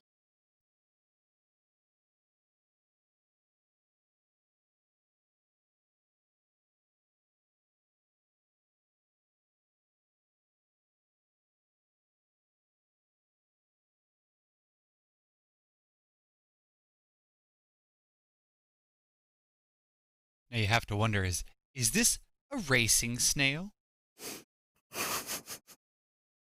Is this a racing snail? I suppose we'll have to ask him when he slows down enough for us to find out. It could be Teeny Weenie's steed. You grab some yellow ochre. Taking a little break, having a snack. It could be.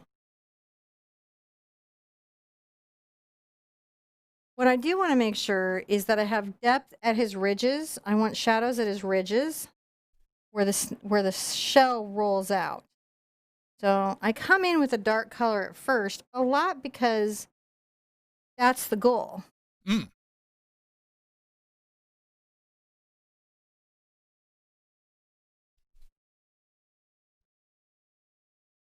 Is getting those little ridges.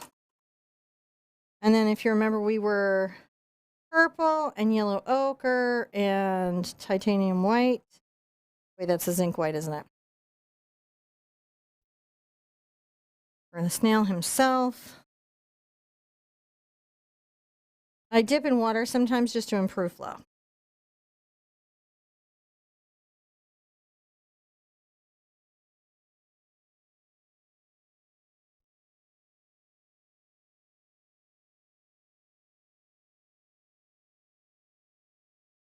Little upward antennae.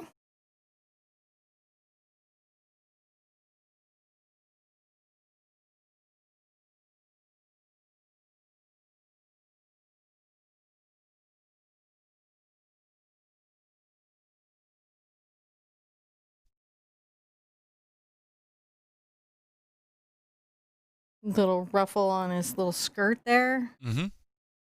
And the two little nose antennae. Just to start. I want to put a shadow between that front, and then I'll just come back with some and be like, hey. Make sure there's a little shadow there on the skirts.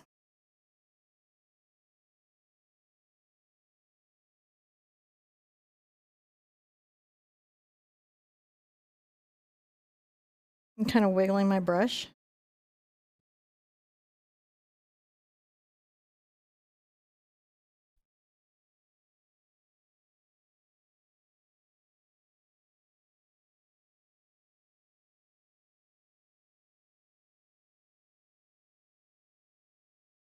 Just a little extra paint there to think about him.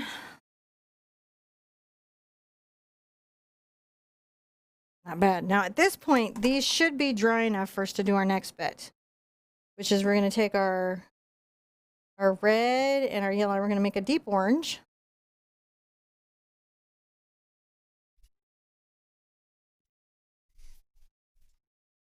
You are going to paint what you see, which is if it goes short, long,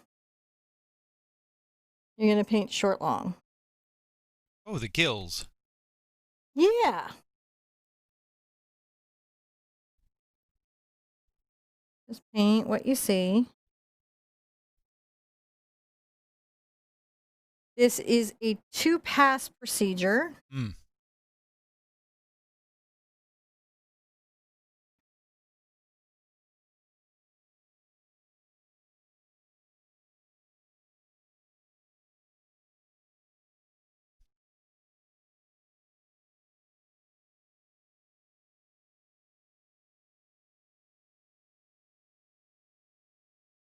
And you're going to come back with a light color.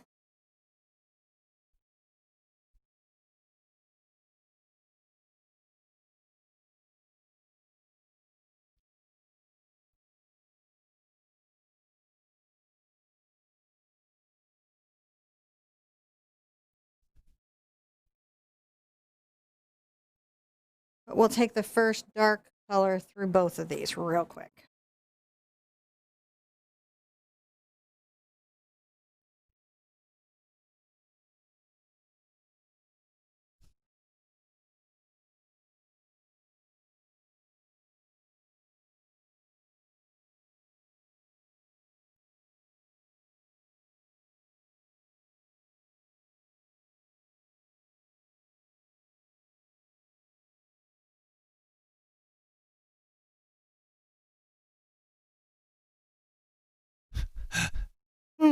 So, Mona.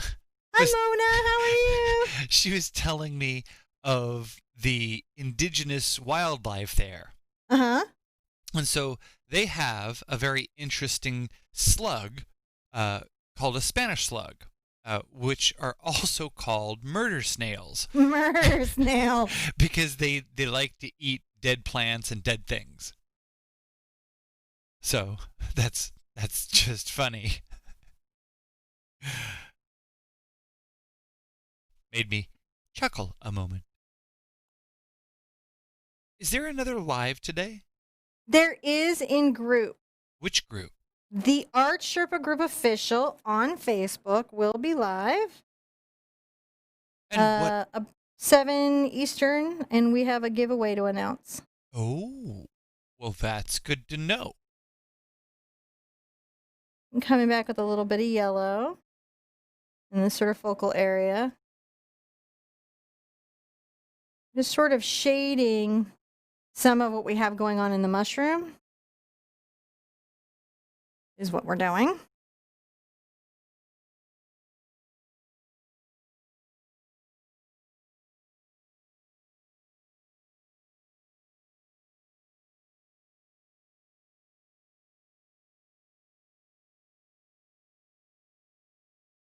Using a number 4 round.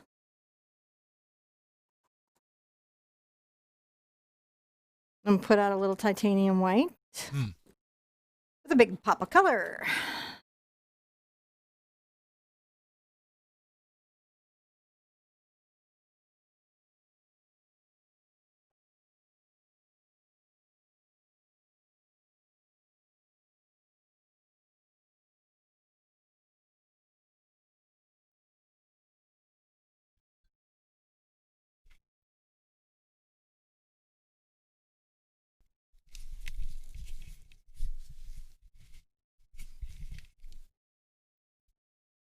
Just capturing some of that. And those are the bright pops that are going on.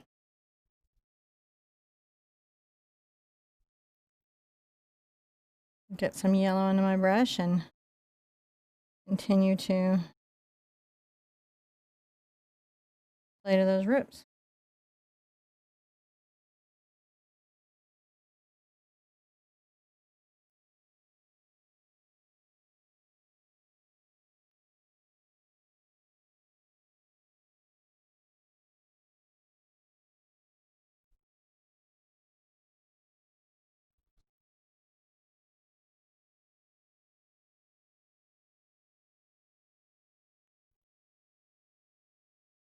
All right. There you go. Let's back up and see how glowy our mushrooms are. Yeah. Our mushrooms are glowing. Glowing, glowing. All right, back to the purple yellow ochre combo. And lots this time, lots of white. Want a very light color.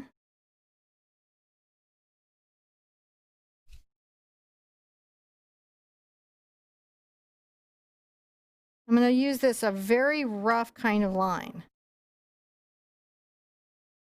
It is a highlight, but I'm making it rough. And that's also going to inform some of the, mushroomy feel of it all.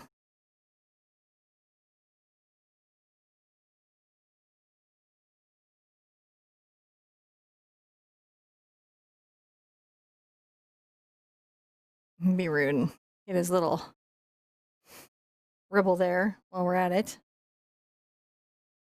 Just have this great color, so.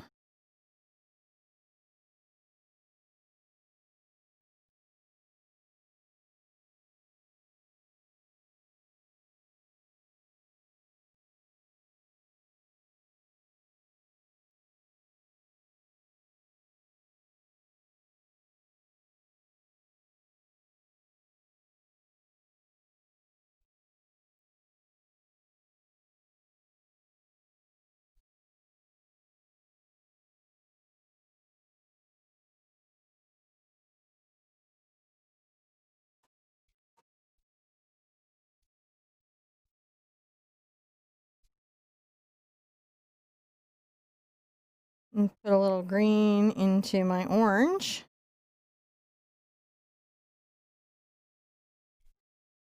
Getting your grasses.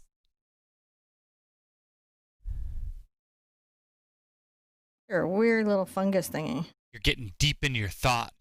Deep into my little fungus thingy. So I mixed a green into my orange. It does ostensibly always make a brown. Does it? But sometimes that brown is very glowy. Is it? Yeah, very glowy. I have not been an observer of glowy browns. Now, if you're trying to get a nice little glow on your fall colors where your trees are still green, but maybe they're, you know, Now you paint objects in sort of in a for a reason, in order, right? well, what I find is that when you're looking at the placement of objects in your painting and you're trying to decide where do I want to put this object, where do I want to put this other object, a lot of times what you're looking at is uh, Well, what objects are furthest back. okay, that's what I mean. Like you didn't paint the butterflies first. No, How I come? thought they're just like a detail bit at the end, and then so many of them layer in front of other objects. I just didn't feel like it. It's not a So deep meaning. it's you those since those are sort of in front of things, you want to paint them last so that they're over the top of it. They're focal. That makes sense.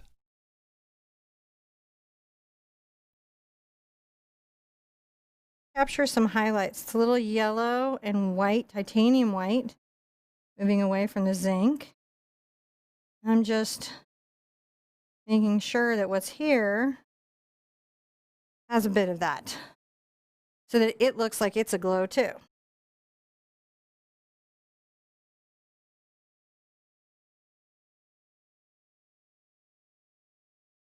Maybe a little more orange into it.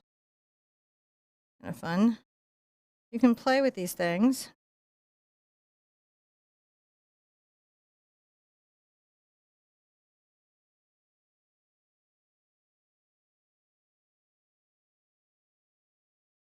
I always think it's a good idea to pull some of the light out to the plants and fauna and everything that you have there, just to imply that that glow casts out. If you have a light source, be it a digital video game level, be it your painting, you want to make sure that that light source is impacting objects that are throughout the painting. Mm-hmm. Otherwise, it'll feel like it didn't happen.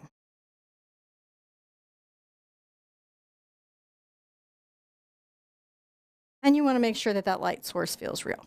It really does. All right.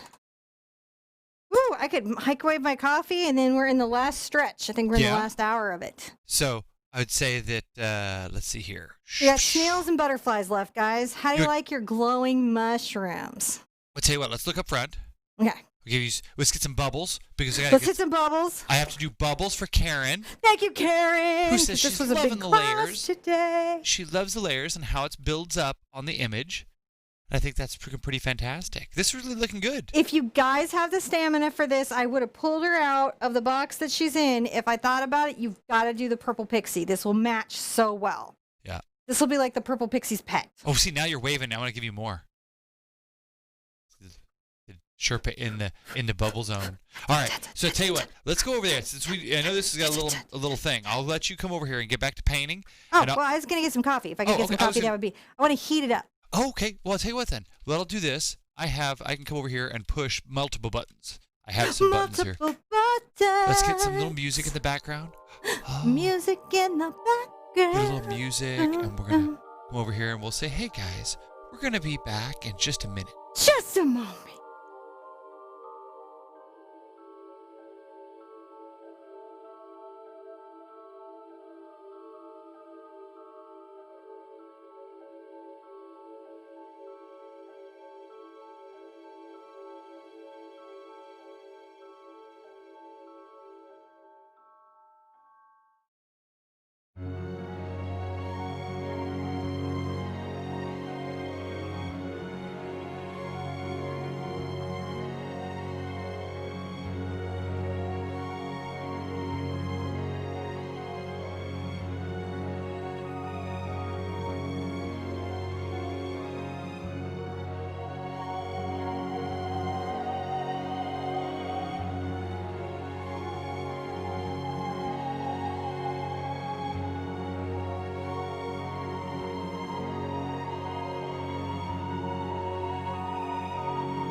Wow, you guys are amazing. If you're still here, thank you for hanging in. I hope you're enjoying your painting process.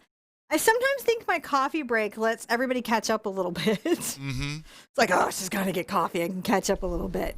You guys doing okay? You holding up? Make sure at this stage of the game that you're paying attention to your posture. You know, these multi-hour sessions, they are physically demanding. They are super challenging. You know, it's sometimes nice to break these up. I have special classes that I do with my patrons, and we break them up into smaller increments so you don't get so physically overwhelmed. Mm-hmm. So remember, you can do that with the pause rewind button here on YouTube. You can be like, I'm going to do this 30 minutes, this 30 minutes, this. I'm not going to go just watch, hang out, chat, and then paint it at a nice pace. Yeah. It's respectful to your body. Don't That's do what true. I do. It will wear you down. It can. All right. So I'm going to go ahead and get my number 4 round again. And I just realized I walked off, did everything, and didn't get fresh water. Well, I'll So get that silly. for you while you're doing that. I'm going to go ahead and brighten up some of these little amoeba flowers that I've got over here. Some brighter colors.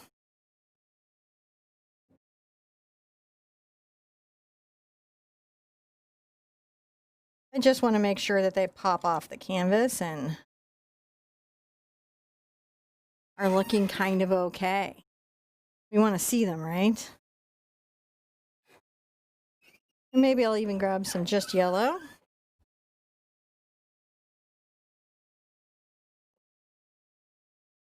Grab some just yellow.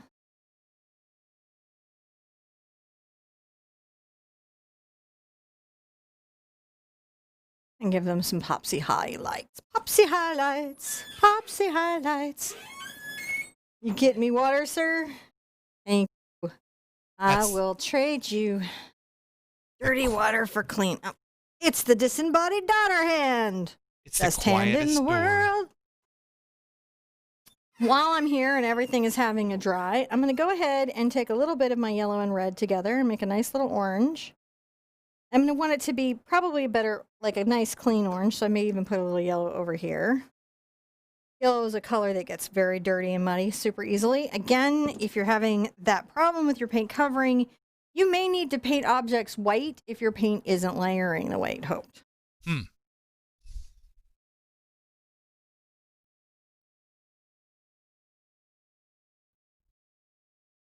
You're amazing, sweetheart. Thank you.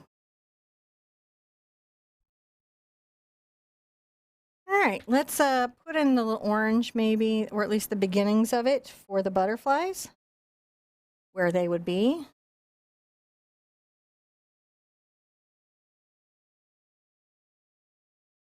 Basic shapes are what's really critical in that process.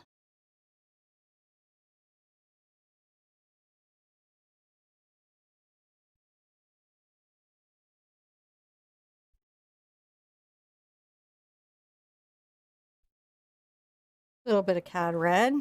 You've got a nice little wing in perspective. You can put that in.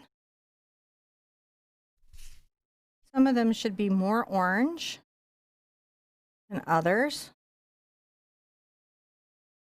And I will very loosely paint them in at first because this type of butterfly really shows only after its black lining is done and its little white dots are done. So it's a very specific little painted creature. Makes them sort of fun to do.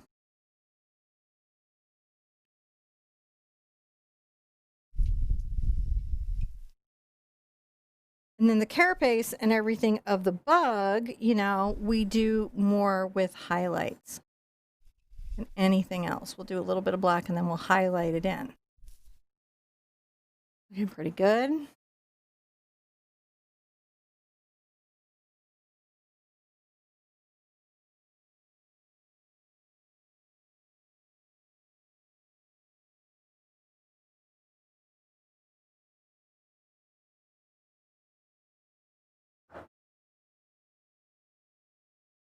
If you pre-sketch them in, they should be fairly easy to get in at this stage. You shouldn't feel too stressed about it.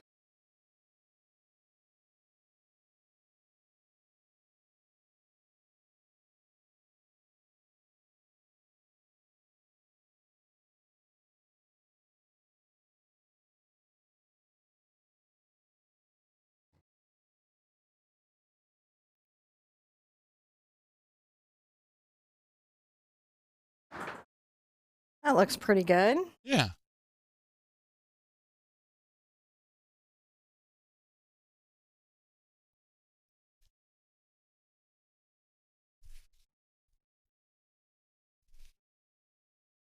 Now we had some butterflies going up front, and I may need to dry for a second to make sure my sketching tool will work. Okay. So I'm going to do that real fast.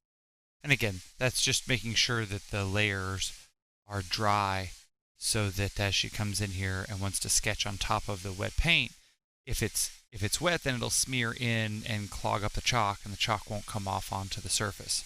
So if you make sure the surface is clean and dry, then it will work great.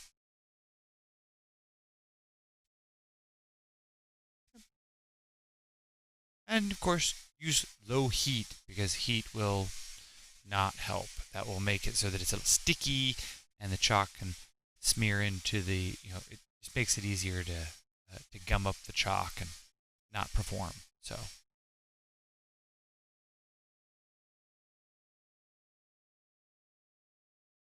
Okay. Right. Hopefully you guys are enjoying this much more in-depth little class. I am. I like these. So I'm going to come back and using my reference again, just sort of re-sketching. Your butterflies? Yeah, just to kind of capture that back in a nice little revisiting of them.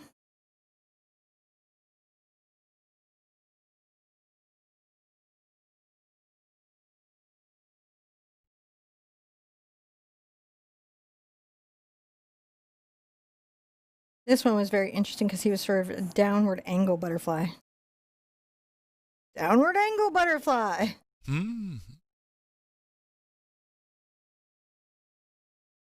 It'll be sometimes it's really interesting when you're doing things that you'll find like weird stuff messes up your artist brain, like the butterflies at a different angle. You'll be like, wait, what? What was I doing? I think I'll put this. Yeah, I guess this is good placement.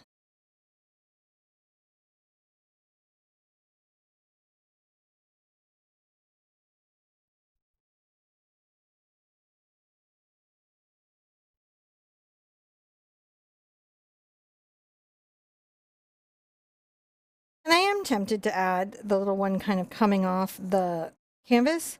Mm-hmm. And the reason is that we do that sometimes, guys, is that it implies that the painting is continuing on past what you can see, that the world is bigger than what you envision. Here.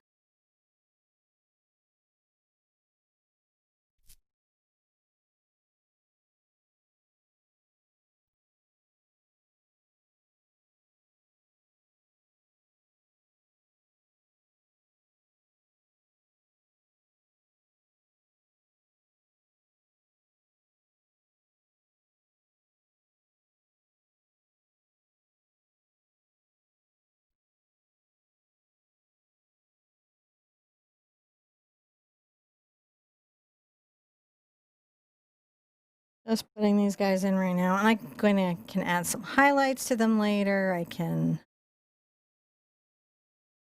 make a lot of adjustments, but sometimes it's just getting them in, getting their placement worked out, and then coming back and resolving maybe some of their greater details.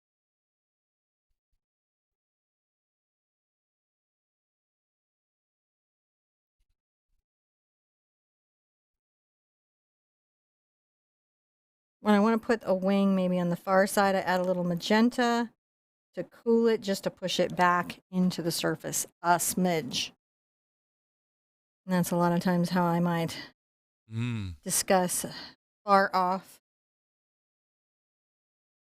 little bits of things. So I feel like you can do that when you want it.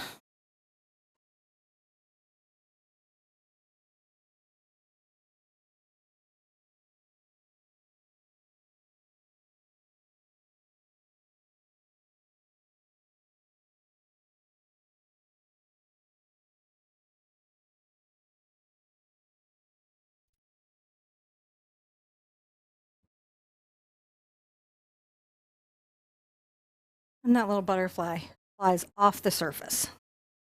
Well, all the little butterflies have a moment and chill and think about what they've done. Mr. Snail needs a little visitation. So first I'm going to grab a little of my blue and a little of my black. I'm going to come along his little shell, and I'm going to come where the twists are and make a line, kind of capture some of that. I'm also going to come under him with kind of a dark line under where his shell is.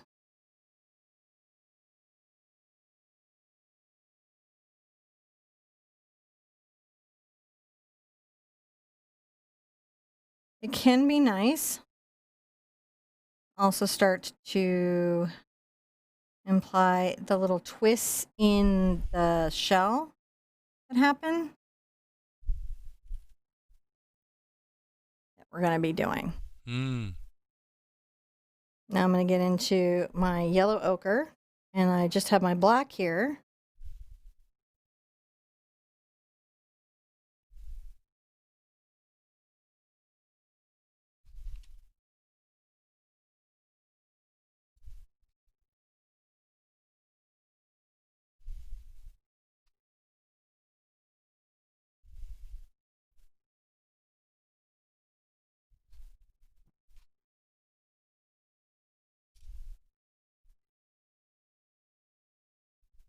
Bringing these little strokes back, kind of implying a little bit of shell, you know, like a little shell thought. Not shell shock, a little shell shock thought.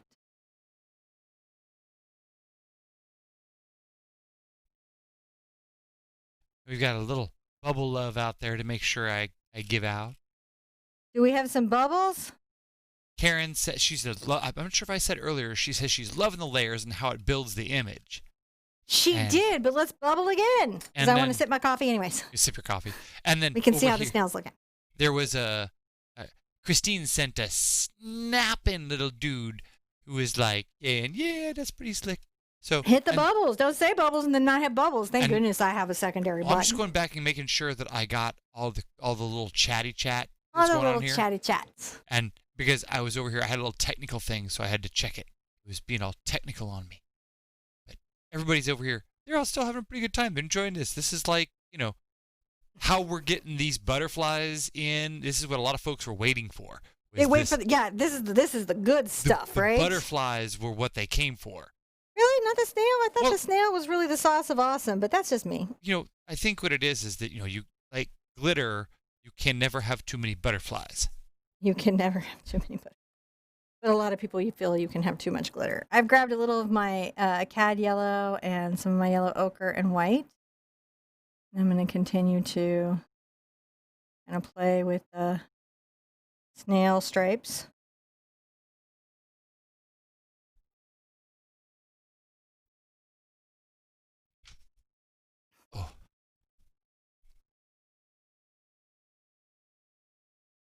Maybe even a little zinc white here.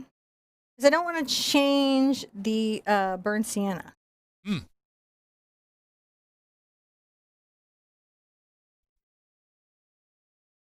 Just layering up his shellness. Right? Because that's what's happened, is he's got this shell and we're layering it up. And get into the titanium white when we need to layer it up more. Up here at the top, there's going to be a bigger highlight.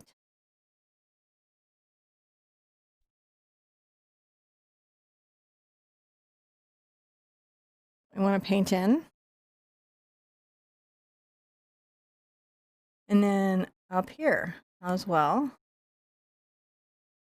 that part of the shell. But you can see how all the colors suddenly make it feel very shelly. Shelly. Oh, that's kind of an interesting question. Christine asks, John, how come the bubbles always have the same pattern in them? That's actually probably because in the studio, the lights are in a fixed location and the cameras are in a fixed location. So as they travel through the room, they always create the same pattern on the bubbles. Because we don't ever change the lights or our camera positions or anything like that. So that's why they're all like that way. Kind of interesting. It is kind of interesting. I So think he's got so. a little bit of nice reflection now on his snail shell. I'm going to take some of my blue, just my blue, and I'm going to come here to his little antennae and I'm going to kind of trim them in because I felt like they were just a little too overdone. They look pretty good there.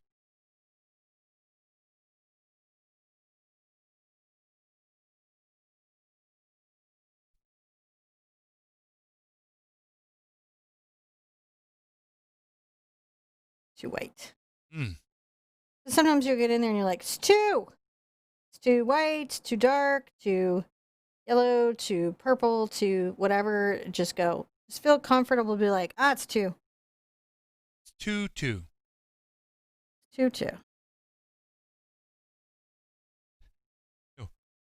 Oh, our bubbles are not fake. They were wondering, are your bubbles computer generated bubbles? They're not computer generated bubbles. They are genuine, for real bubbles that come from a bubble machine. They really do. I'm taking my burnt sienna and my yellow ochre and mixing them together. And I'm going to tap out a kind of little skin pattern on Sir here. I don't know. It's too big of a secret that we use a DJ bubble machine to make your bubbles. We do. They're do. real. But I assure I you. don't think that's a secret though. Yeah, our low-tech bubble machine from a DJ booth is probably the easiest way for us to get bubbles going. So, yeah, they were not CG. Although that would be cool. We have thought about it because there's been bubble juice shortages, and Sometimes we sit at a place you can't do the bubbles. and you're like, you're kidding me. I can't buy bubbles. Yeah, sometimes, guys. Sometimes a year it's just very impossible to buy bubbles. And they're like, no, it's seasonal. What are you kidding? Super seasonal. You think we have room to keep bubbles on the shelf year round? I'm like, yeah, okay, good point. I didn't agree with them. I didn't say good point. I didn't think it was a good point. I was like, no, bubbles are like a really important thing for people. You know, this will be my first, foray into this, but So I'm creating little bits of highlights and little dashes into his skin because snails don't have completely even skin. they're wrinkly. They're a little wrinkly. To that end, I'm going to grab a little of my black and a little of my burnt sienna together. I'm going to wet it down so it's got nice flow.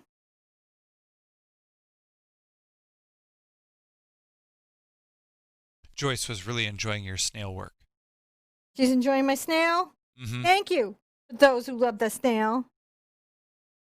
I don't think anyone once was anti-snail.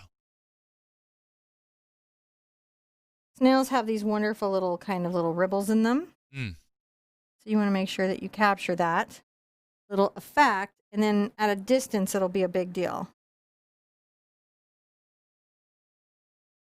Sometimes I need to kind of wet my brush, and the point is more than enough, but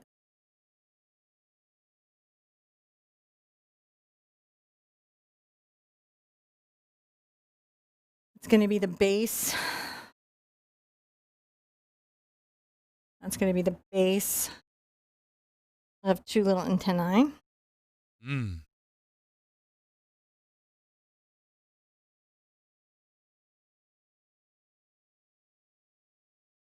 Making the little textures of the skin.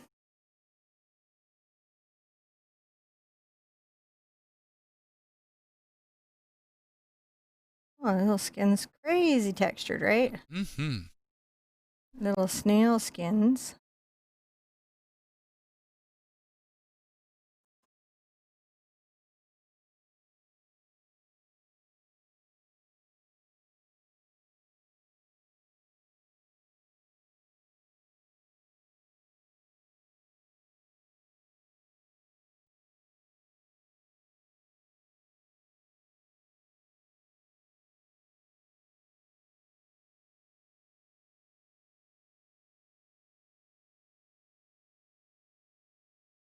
He's got a little bit of a shadow under where this eye stalk is, sensory stalk. Same there. Just capturing a little bit of the shadow under his sensory stalk. Mm-hmm.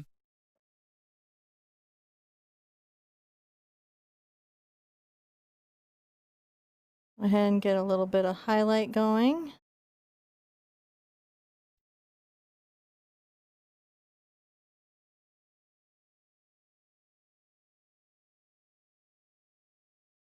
Just right here in his little face. Trying to talk about like he's looking at something.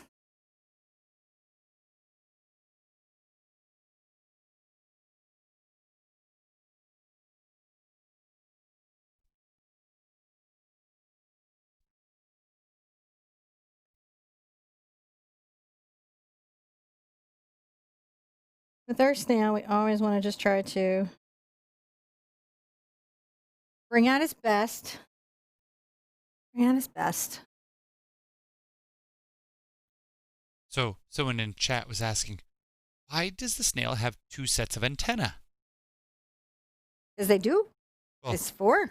I think they're not both antennae. I believe one is a mouth part, one is an eye part. Yeah, the things that one's on top, I think that they're a light sensor, and then these are a touch sensor. Mm-hmm. But you need to watch True Facts. You would You have want to know the truth about the snail. You must watch True Facts about the snail. Not kid appropriate, but very funny. True Facts about the common gride in the snail. Sorry. Sometimes I amuse myself too much. known as a murder snail in Sweden. Murder snails in Sweden. We had murder wasps. Those were Pacific Northwest. So I'm just saying, we had a thing. It was a murder wasp. I'm going to take, we're going to start finishing out some butterflies. I want to, just to be sure, I'm going to shade some of the wings on the butterflies before I put in the black. I'm coming in with a bright orange. Going to be pretty quick business. Just doing a bright orange here and there.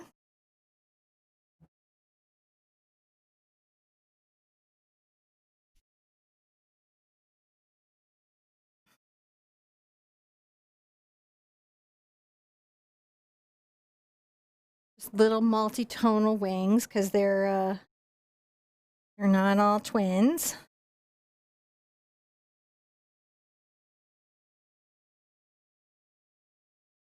And then I'm going to come back with a darker orange.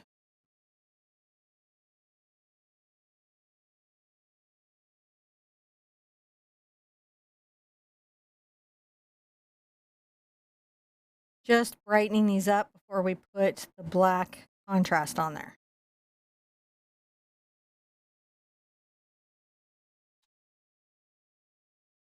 Okay, so when you have a break, I'm going to have to ask you some questions that are not art related. They're not art related? But I don't understand. Okay. They're art related and you don't understand them, or they're not art related and you don't understand them? They're not art related. Well, then why am I supposed to understand them better than you? Because they are definitely something that Is it about Korean rom-coms? Because that I'm up on. I'm guessing that's what it is, because is The King a Korean rom-com? Yes, Okay. it is. What is it? What do they want to know? It's okay. It's okay. What do you want to know? Well, I'm here to help. I totally get it. How can I help you? So, no, there was a comment. I'll have to go back and see it. I think that Karen said she binge watched it this last weekend, so I'll have to go see. Oh, I get it. Karen, I get it. I get it. I get it. So good. I'm telling you what, in a world gone mad that feels like it's just determined to assault our psychology every minute of the day, my little cove of calm is Korean rom-coms. Mm-hmm. Legend of the Blue Sea, Hulu, the Eternal Monarch, The King, Eternal Monarch on Netflix. Interestingly enough, same main actor, swear to God, I'm not like stalking him. He's just apparently very picky about what he does, and so all of his stuff is very light and nothing is like brutal or leaves your heart ripped out of your chest and thrown down the hill. No. which honestly I'm not up to right now. So I'm gonna tell you guys a little trick. If you're out there and you happen to be having a YouTube show and your wife gets a little bit of that, painting groove going, where she starts to get deep in thought, ask her to talk about Korean rom-coms. Did you just and make see that how up? she lights up. Did you make that up? To get you Did you make that up? to spark some life There's in you? there's no excuse for it, John. Did you make that up? Did I invoke the rom-com incorrectly? This is gloss glazing liquid. It is one of my very favorite products. I'm going to get a little bit of my zinc, a little bit of my gloss glazing liquid, and a smidge of yellow. Actually, Karen did ask, and there was something about hooked on Miss America too. This is a number 12 round blender, and I'm going to just use it to make some soft little sparkly sparkles today into our painting, right? Yeah. They can be a little orange too. That's okay. There's an eruption of chat sharing which ones are good and which ones you should catch on which platform. Yeah, it's a biz. There's a bunch Important of to know. Especially now when there's a limited amount of new media coming out. Is there a limited amount of new media for real? Is that something you were just saying to scare me, or is that actually true? Well, actors are not really working right now. The camera crews aren't working, Steadicam operators. Some of it's starting to come back, but still, COVID has affected everything, especially the entertainment industry. So, yeah. I'm getting my little glitter glows on. Those glitter glows are coming in there. Getting my little glitter glows on. I like them. Now, I'm surprised. You're using a really big kind of brush to make glitter glows. I just want them to be soft, and it's a very soft, fluffy brush. Which brush is that? This is a number 12 round blender. It does a lot of cool stuff. I almost painted my butterflies with it, because look.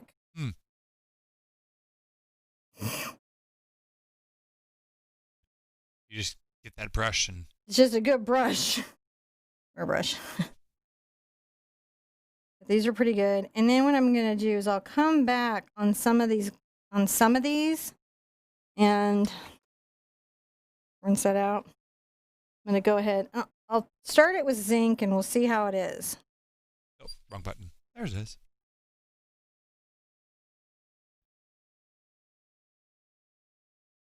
Yeah, it's got to be titanium.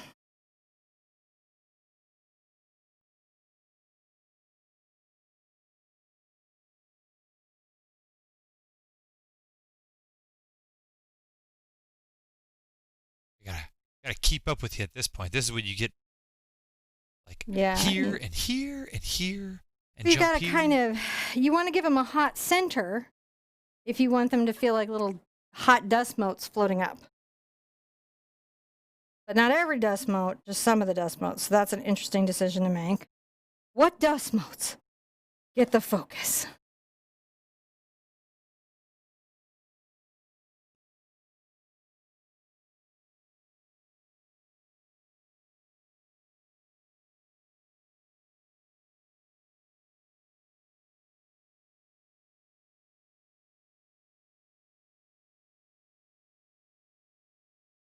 It's pretty good. I don't hate it. Huh. Okay, so I'm gonna do a little trick here. I've got this liquid paint. This is Payne's Grid, but you could use black. Craft paint will work.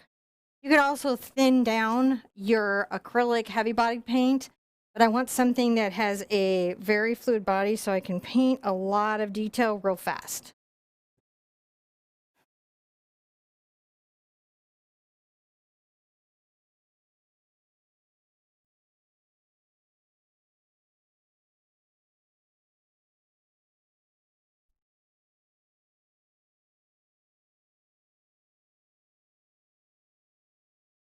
By the end of this, you're going to be so familiar with the pattern on monarch wings. You'll be like, monarch wings, got it. This nonsense. And you'll be able to spot when there's not a real monarch. Maybe, I don't know. Well, you start Butterfly people seem to know that stuff. That's true. They're like, that's just an orange butterfly. Cool.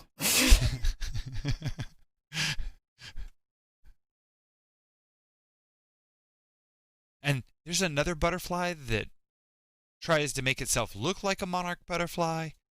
So Because they're poisonous. Nothing wants to eat them. you could inadvertently be painting which would be kind of cool if you had a bunch of monarch butterflies, then accidentally painted the camouflagey one that in there with it. Not meaning to. Cool. See, I think about these things. So basically, I'm going to get all the little black ribs in. And then you come back with the little white dots. And then, then you're there. And you're there. And then you're there. This is really nice. I like all the little butterflies. Just a little fun bit of butterfly. I'm going to come up on his little edge of his wing. Again, mostly it'll show from the black dot, the white dot. So you've just got to get that nonsense in. And then once you have it in,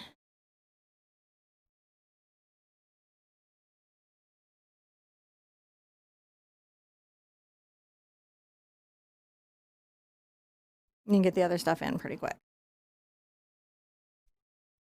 Over some parts of the painting, your monarch will show quite well. And where he's going to show quite well, that's when you might do stuff like, oh, I have a little leg, I have little legs. And then maybe I have a couple little antennae. Just to make him seem more real.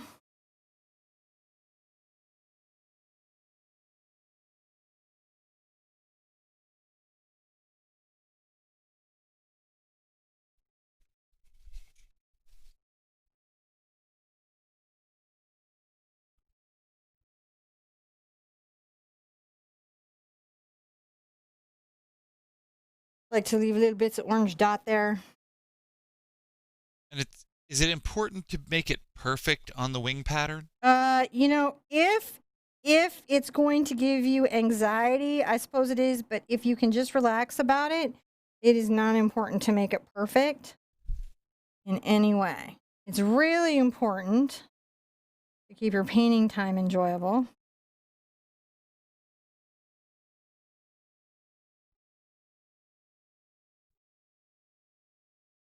Wonder. And sometimes you can leave a line out or you can leave a thing out. I'm going to show you something real quick. What are you going to show me? Where are your monarchs? All right, Mhm. let's get a little of our phthalo blue on here, okay? Nicely worked out into our brush. Yep. Get a bunch of our zinc white into it. And even some of our glazing liquid. Wherever your monarchs, Hold on a second. or maybe too dark, like not showing up against the background, you come back with this little, Oh, and you give them a little glow. yeah.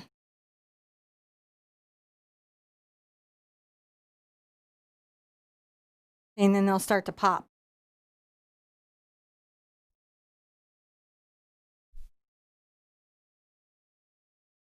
And you can do it for any of them.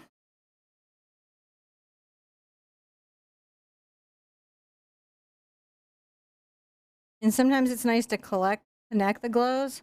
And as you can see, this round blender does that pretty well. Mm-hmm. Again, you can get this at local big chain craft stores, brush guys, all kinds of places. So there. Looks like they're flying up in a dust mote of light. I'm going to give an art high five to Kathy, who's Hi, Kathy. She's celebrating her birthday with us today. Happy birthday. All the way out there in Wyoming. Ooh. I think. Wyoming? I feel like we might have met Kathy. Did we meet you at a Pinner's? I don't know. There might be more than one Kathy in Wyoming. There might be. But, it seems like they're just social distancing to begin with. Yeah, Wyoming was social distancing before it was cool. But, we have family from Wyoming, so. Yeah, my people come from Rollins. I'm related to the Heaths. Not to help the people who were doxing me recently, but yes, I am related to the Heaths. Because, somehow that'll be the thing. That'll be the relevant thing. That gets it. Yeah. Oh, I like adding the little glow around the butterflies. That's really working for me, actually, quite personally. Yeah, I like it. I think it adds an element to the piece.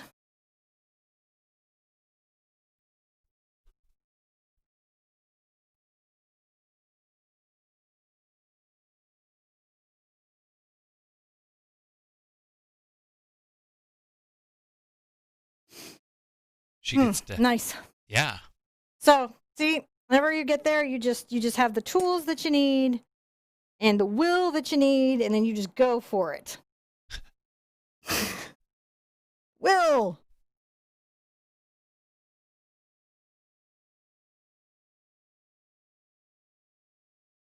That you need.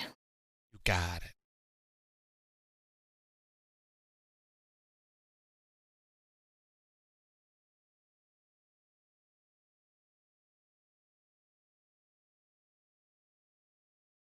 Oh, bits of butterfly flying by, flying by.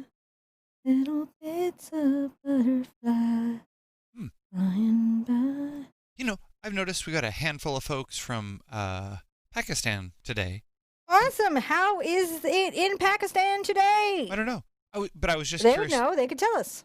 Well, I was going to ask if they had like these kinds of butterflies that made it through that part of the world, because Oh, that's interesting. I don't know what kind of butterflies you get in Pakistan. I don't know what kind of butterflies you get in Pakistan.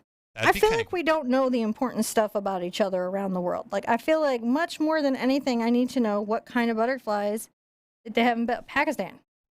Mhm. Like, seriously, like that's good information. That's, that goes in your art notebook. It does. Like, geographically, where are the butterflies that are important? Like, could these be from, like, what is it? Zealandia? I'm really into the Zealandia thing, but I'm going to go Google it as soon as the show is over. It's true. I mean, hopefully you guys are enjoying these more involved paint-alongs. So, I mean, I'm a if it's not enough and you need more, I do even longer paint-alongs with the patrons. They get kidnapped for months at a time.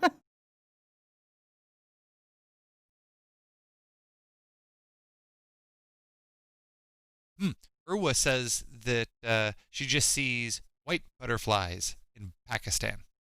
I'm going to look up what types of butterflies are indigenous to Pakistan now. And I will find out what those white butterflies are. Now, the Phoenix fox is out your way, yes? Oh, there are a lot of them, apparently. Oh. I think so. Farman says there's a lot of different kinds. Oh, that's wonderful. I have to check it out. What I like are fireflies, the little glow bugs. We do. We like fireflies. I wonder where else like glow bugs go. That's another interesting thing. Like, there's got do to be... we have most of our crew still here? Oh yeah, everyone's like really enjoyed this. They thought this was really cool. Like, they came for the glow bugs and the sparkles and the butterflies and the finishing touches. That's what it's about. I'm gonna show you something real cool. Okay. Indulge me a shout out. Facing forward. Okay. So if you don't mind super long classes, let me rotate this the wrong way. August 1st, this particular one is going to be opening up for the Power Patrons. It's every Monday night for 30 to 40 minutes. It's so weird. I can't adjust for the... You got it. Isn't that gorgeous? Can you guys just see how... So, like, if you've been struggling with grass or green on green, natural landscapes, or, how nature looks, it's pretty realistic. Yeah, that was really nice. Me getting asked for more of this recently, and they're such long classes. It just, like, if you think this one was like all day, they get to be a little much. But if it's something you've been looking for, you could join and then just do that class and then be like, that was great, thanks. But I just wanted you to know that's starting August 1st for the Power Patrons. Well, thank you very much. I just wanted to, I don't know, I'm excited about it. It's the first class of this type that I'm doing, and I'm super, super excited about it. And then towards the end of the month, we're going to have a critique space where people can bring their paintings and ask my advice in a Zoom meeting. So I'm kind of pumped about that. And all those things are working right now, so I'm even more pumped about that. All right, I'm going to get back in my paint. Okay. Well, I just had to do my little PSA announcement. If you're in group, you're going to see it a little more in depth anyways, because somebody is going to win a membership. Well, I got some really good info from Maham. Yeah? While you were away. And I'm not sure it's Maham or how you pronounce her name, I'm assuming. But so what she says is it's amazing in Pakistan. You have to check out the northern hills, and we have lots of types of butterflies and flowers. And our national animal is I'm sure I can't pronounce this. Markhor. About this issue, she was saying you should check that out and paint one. I was like, I don't know. That's interesting. I'm gonna check that out, and I would be happy to paint one. I would be interested to know what that looks like. I'll Google it. As far as I'm concerned, we're all sharing this weird little globe in space, all of us together. It's a big spaceship. It is a big spaceship, and y'all are my family. We all breathe the same air. I'm super not in charge of anything, so it's not particularly helpful. Well, you're in charge of teaching me. people how to paint. That's a pretty good thing. I'm in charge of me. We got some people here painting with us. That's pretty good. All over the world, mind you. We're expanding horizons. I did not know about the northern hills in Pakistan where there were butterflies. I did not either. I now know more than I knew before. Jen, I think we know the wrong things about each other. I think we should know about each other's butterflies, and I think we should know about each other's little fairy tales, and I think we should know about the stuff that our kids watch and won't turn off and watch on repeat. You know what I mean? Because we all have a show, don't we? Mm-hmm.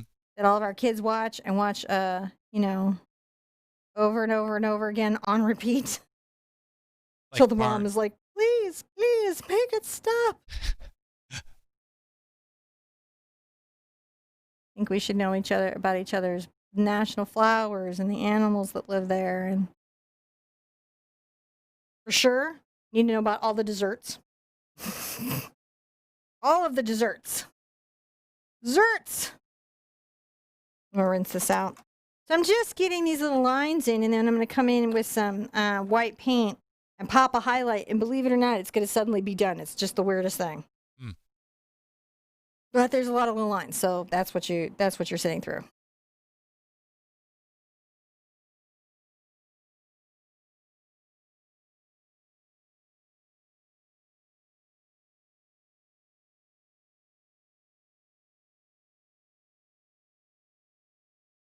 I dig it. Little black vans, being little butterflies. Ooh. Mona says, hi, Mona, that they have a butterfly, and this is in Sweden. Let me make sure I'm thinking of that right. Switzerland. So, Switzerland is in a completely different geographic place. It's centrally located kind of in Europe, northern central Europe, whereas Sweden is this gigantic, awesome northern area that has a huge outback area that's beautiful with wilderness. And so they have a type of beautiful butterfly there called the European peacock. Oh, how nice. Sounds amazing. That does sound amazing. I've never heard of that. That sounds super duper cool. But what I did hear from a reliable source, his name was Chris Kringle, I think. He said that there's a place up there where reindeer will collect up and eat mushrooms in the snow.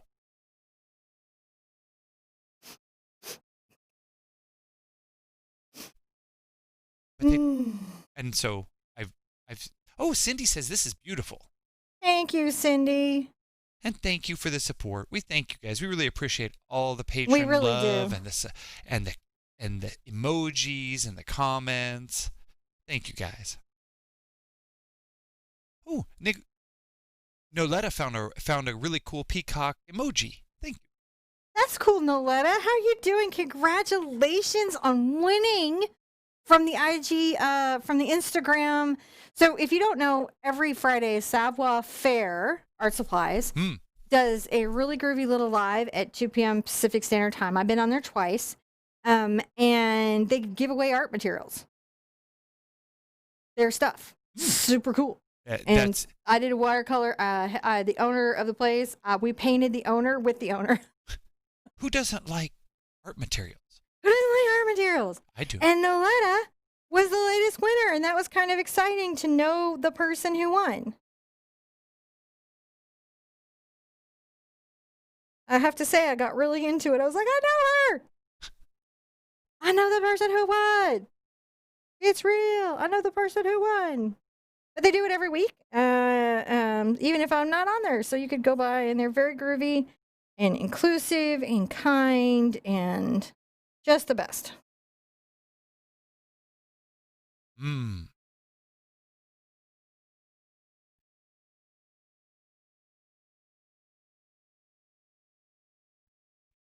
Last, black lining. Two last black lining. He needs some veins. Camario, you need some veins.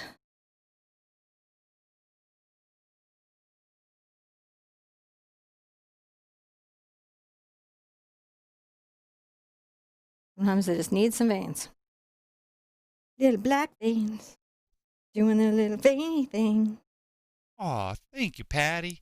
Patty, you are so nice. Thank you, Patty.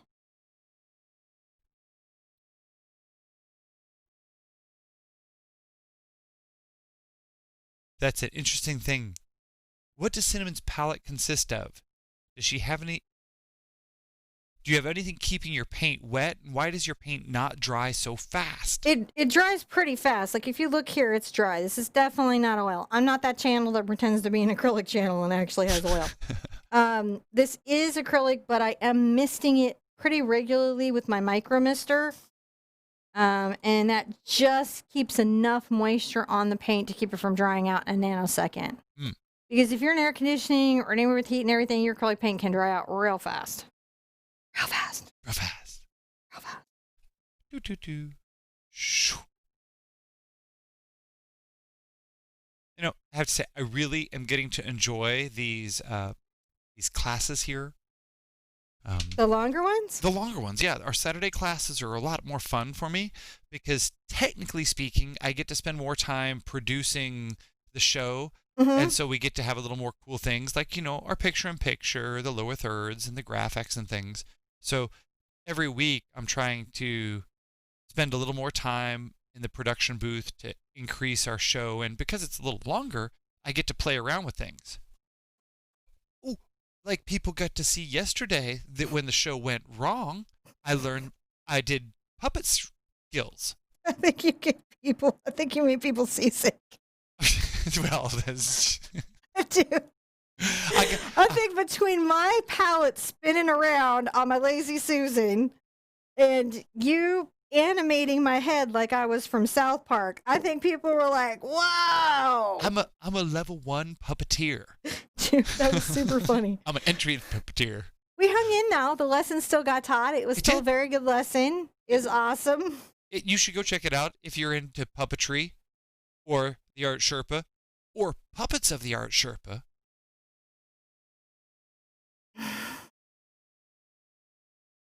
All those things could bring you joy. Or if you like unicorns, because was it a unicorn? It was a boho unicorn. It was a boho unicorn. Which we'll probably record again because it did kind of go sideways. Yeah, you guys got the point. You did, but you guys got the point. You can certainly watch it and learn to paint a unicorn. The boho one. It's just a horn. It's a rainbow horn. And it's just a really good project. Like if you're trying to do a mural for a little girl's room or if you just want to be able to do like a little decorative piece, it's a good one to have for that. I'm just adding little dots of white. And as you can see, when we get back, that boom makes them a monarch. Mm-hmm. I mean, even if these aren't monarchs, people will be like, it's a monarch. It could be a milkweed butterfly. I don't know. Entomologists know. I don't know. And there's a lot of good information on butterflies in here. It's like when they used to have the fruit fly and they'd be like, do you have any fruit flies? I'm like, how would I know? I'm not running around knowing what a fruit fly looks like. Here's my apple. Take it. I don't know. Could be a fly. Could be, I don't know. I'm perfectly happy to help you and follow the rules, but I just think it's crazy to think that I would know what a fruit fly looks like. Put some fruit out. Wait a little while. You'll discover. They have a really short lifespan, too, so it's not like you get to know. Can't be like, this one is Fred. You could. Just very short, his birthday. There's a lineage of Fred that you'll get to know. A lineage of Fred. A Fred bloodline. Bloodline. So I've just taken my heavy body paint and I'm just adding my little white dots now. The nice thing about the little white dots is they do create that little sense of markings that we think of for this particular type of bug. You love how like all other bugs in the universe are kind of like despised, but butterflies are like, oh, it's a butterfly. All the other bugs are like, hey, I don't even bite. Yeah. You say that until you ride a motorcycle without a mask. That's still worse for the butterfly than for you. It's true. It's not fun for anybody, though. It was just doing its butterfly thing, and you came and messed it up with your fast evolution and your technology.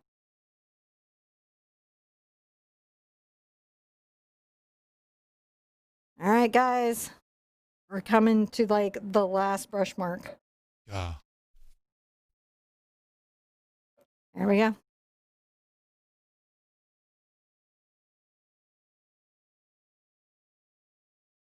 That's pretty amazing. It turned out, it came together so quickly. Yeah, that's that last 20%. It's like nothing. It really is. Where'd the painting come from?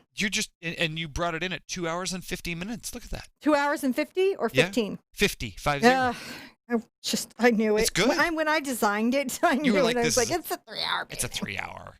It's 3 hours. We knew it. I knew it. You're going to have to sign it, though. I'm going to have to sign it. I'm going to take a little blue over to my white here that's thinned. And I'll go ahead and sign down here.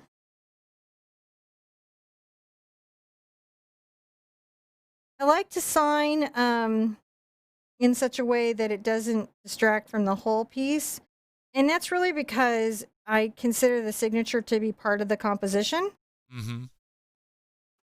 That moment when you're like, did I spell my name correctly? All right, let's turn around and look at it. I think that looks See how we did. great. Oh, man. Look at that. Oh. That is fantastic. Ooh. Man, that was really nice. We've had a really nice group of folks who joined us today. That came out really good. And if you thought that was fun, please check out the Purple Pixie Art Sherpa. Will match this. Mm-hmm. Multi mini day class. I think she was a total of 7 hours of class. Yeah. So she was pretty good. If you want to do this with me, let us know. Because I think this is going to be really cool. Really change it for people. Fell down. Don't even. Just fine. I threw my art on the ground. Yeah, that was it's a frisbee. It's. Let's stick that in a frame. It's all good. That's all right. We'll get it worked. It's all good. If you're on Facebook and you're in the group, come by tonight at 7 p.m. Eastern. Mm-hmm. Right? We're doing the giveaway. Somebody's going to be lucky and win a Power Patron membership. That is a global contest. It's global. And I'm going to say thank you to Christine and all the folks who've given us likes and loves and hugs and support. Thank you. To everybody who supports us. We really appreciate it. It is my honor to bring classes like this to you. Next weekend is going to be dolphin theme. I think you guys are going to like it. It's going to be super fun, super dolphin-y. Friday night, we're going to do a super, super easy dolphin painting. And then Saturday, we're going to do this again, but with dolphin fantasy. Awesome. Yes. But it's going to be square, so it matches the sea turtle. Because mm-hmm. I figured the sea turtle and the dolphin would be very matchy-matchy. Matchy. The wave. Oh, my gosh. You know what I just realized? No. It's wave, sea turtle, dolphin. It's a triptych. I just put that together now. That's how busy I am. Okay. Be good to yourself. Be good to each other. And I want to see you in an easel really soon. Bye-bye.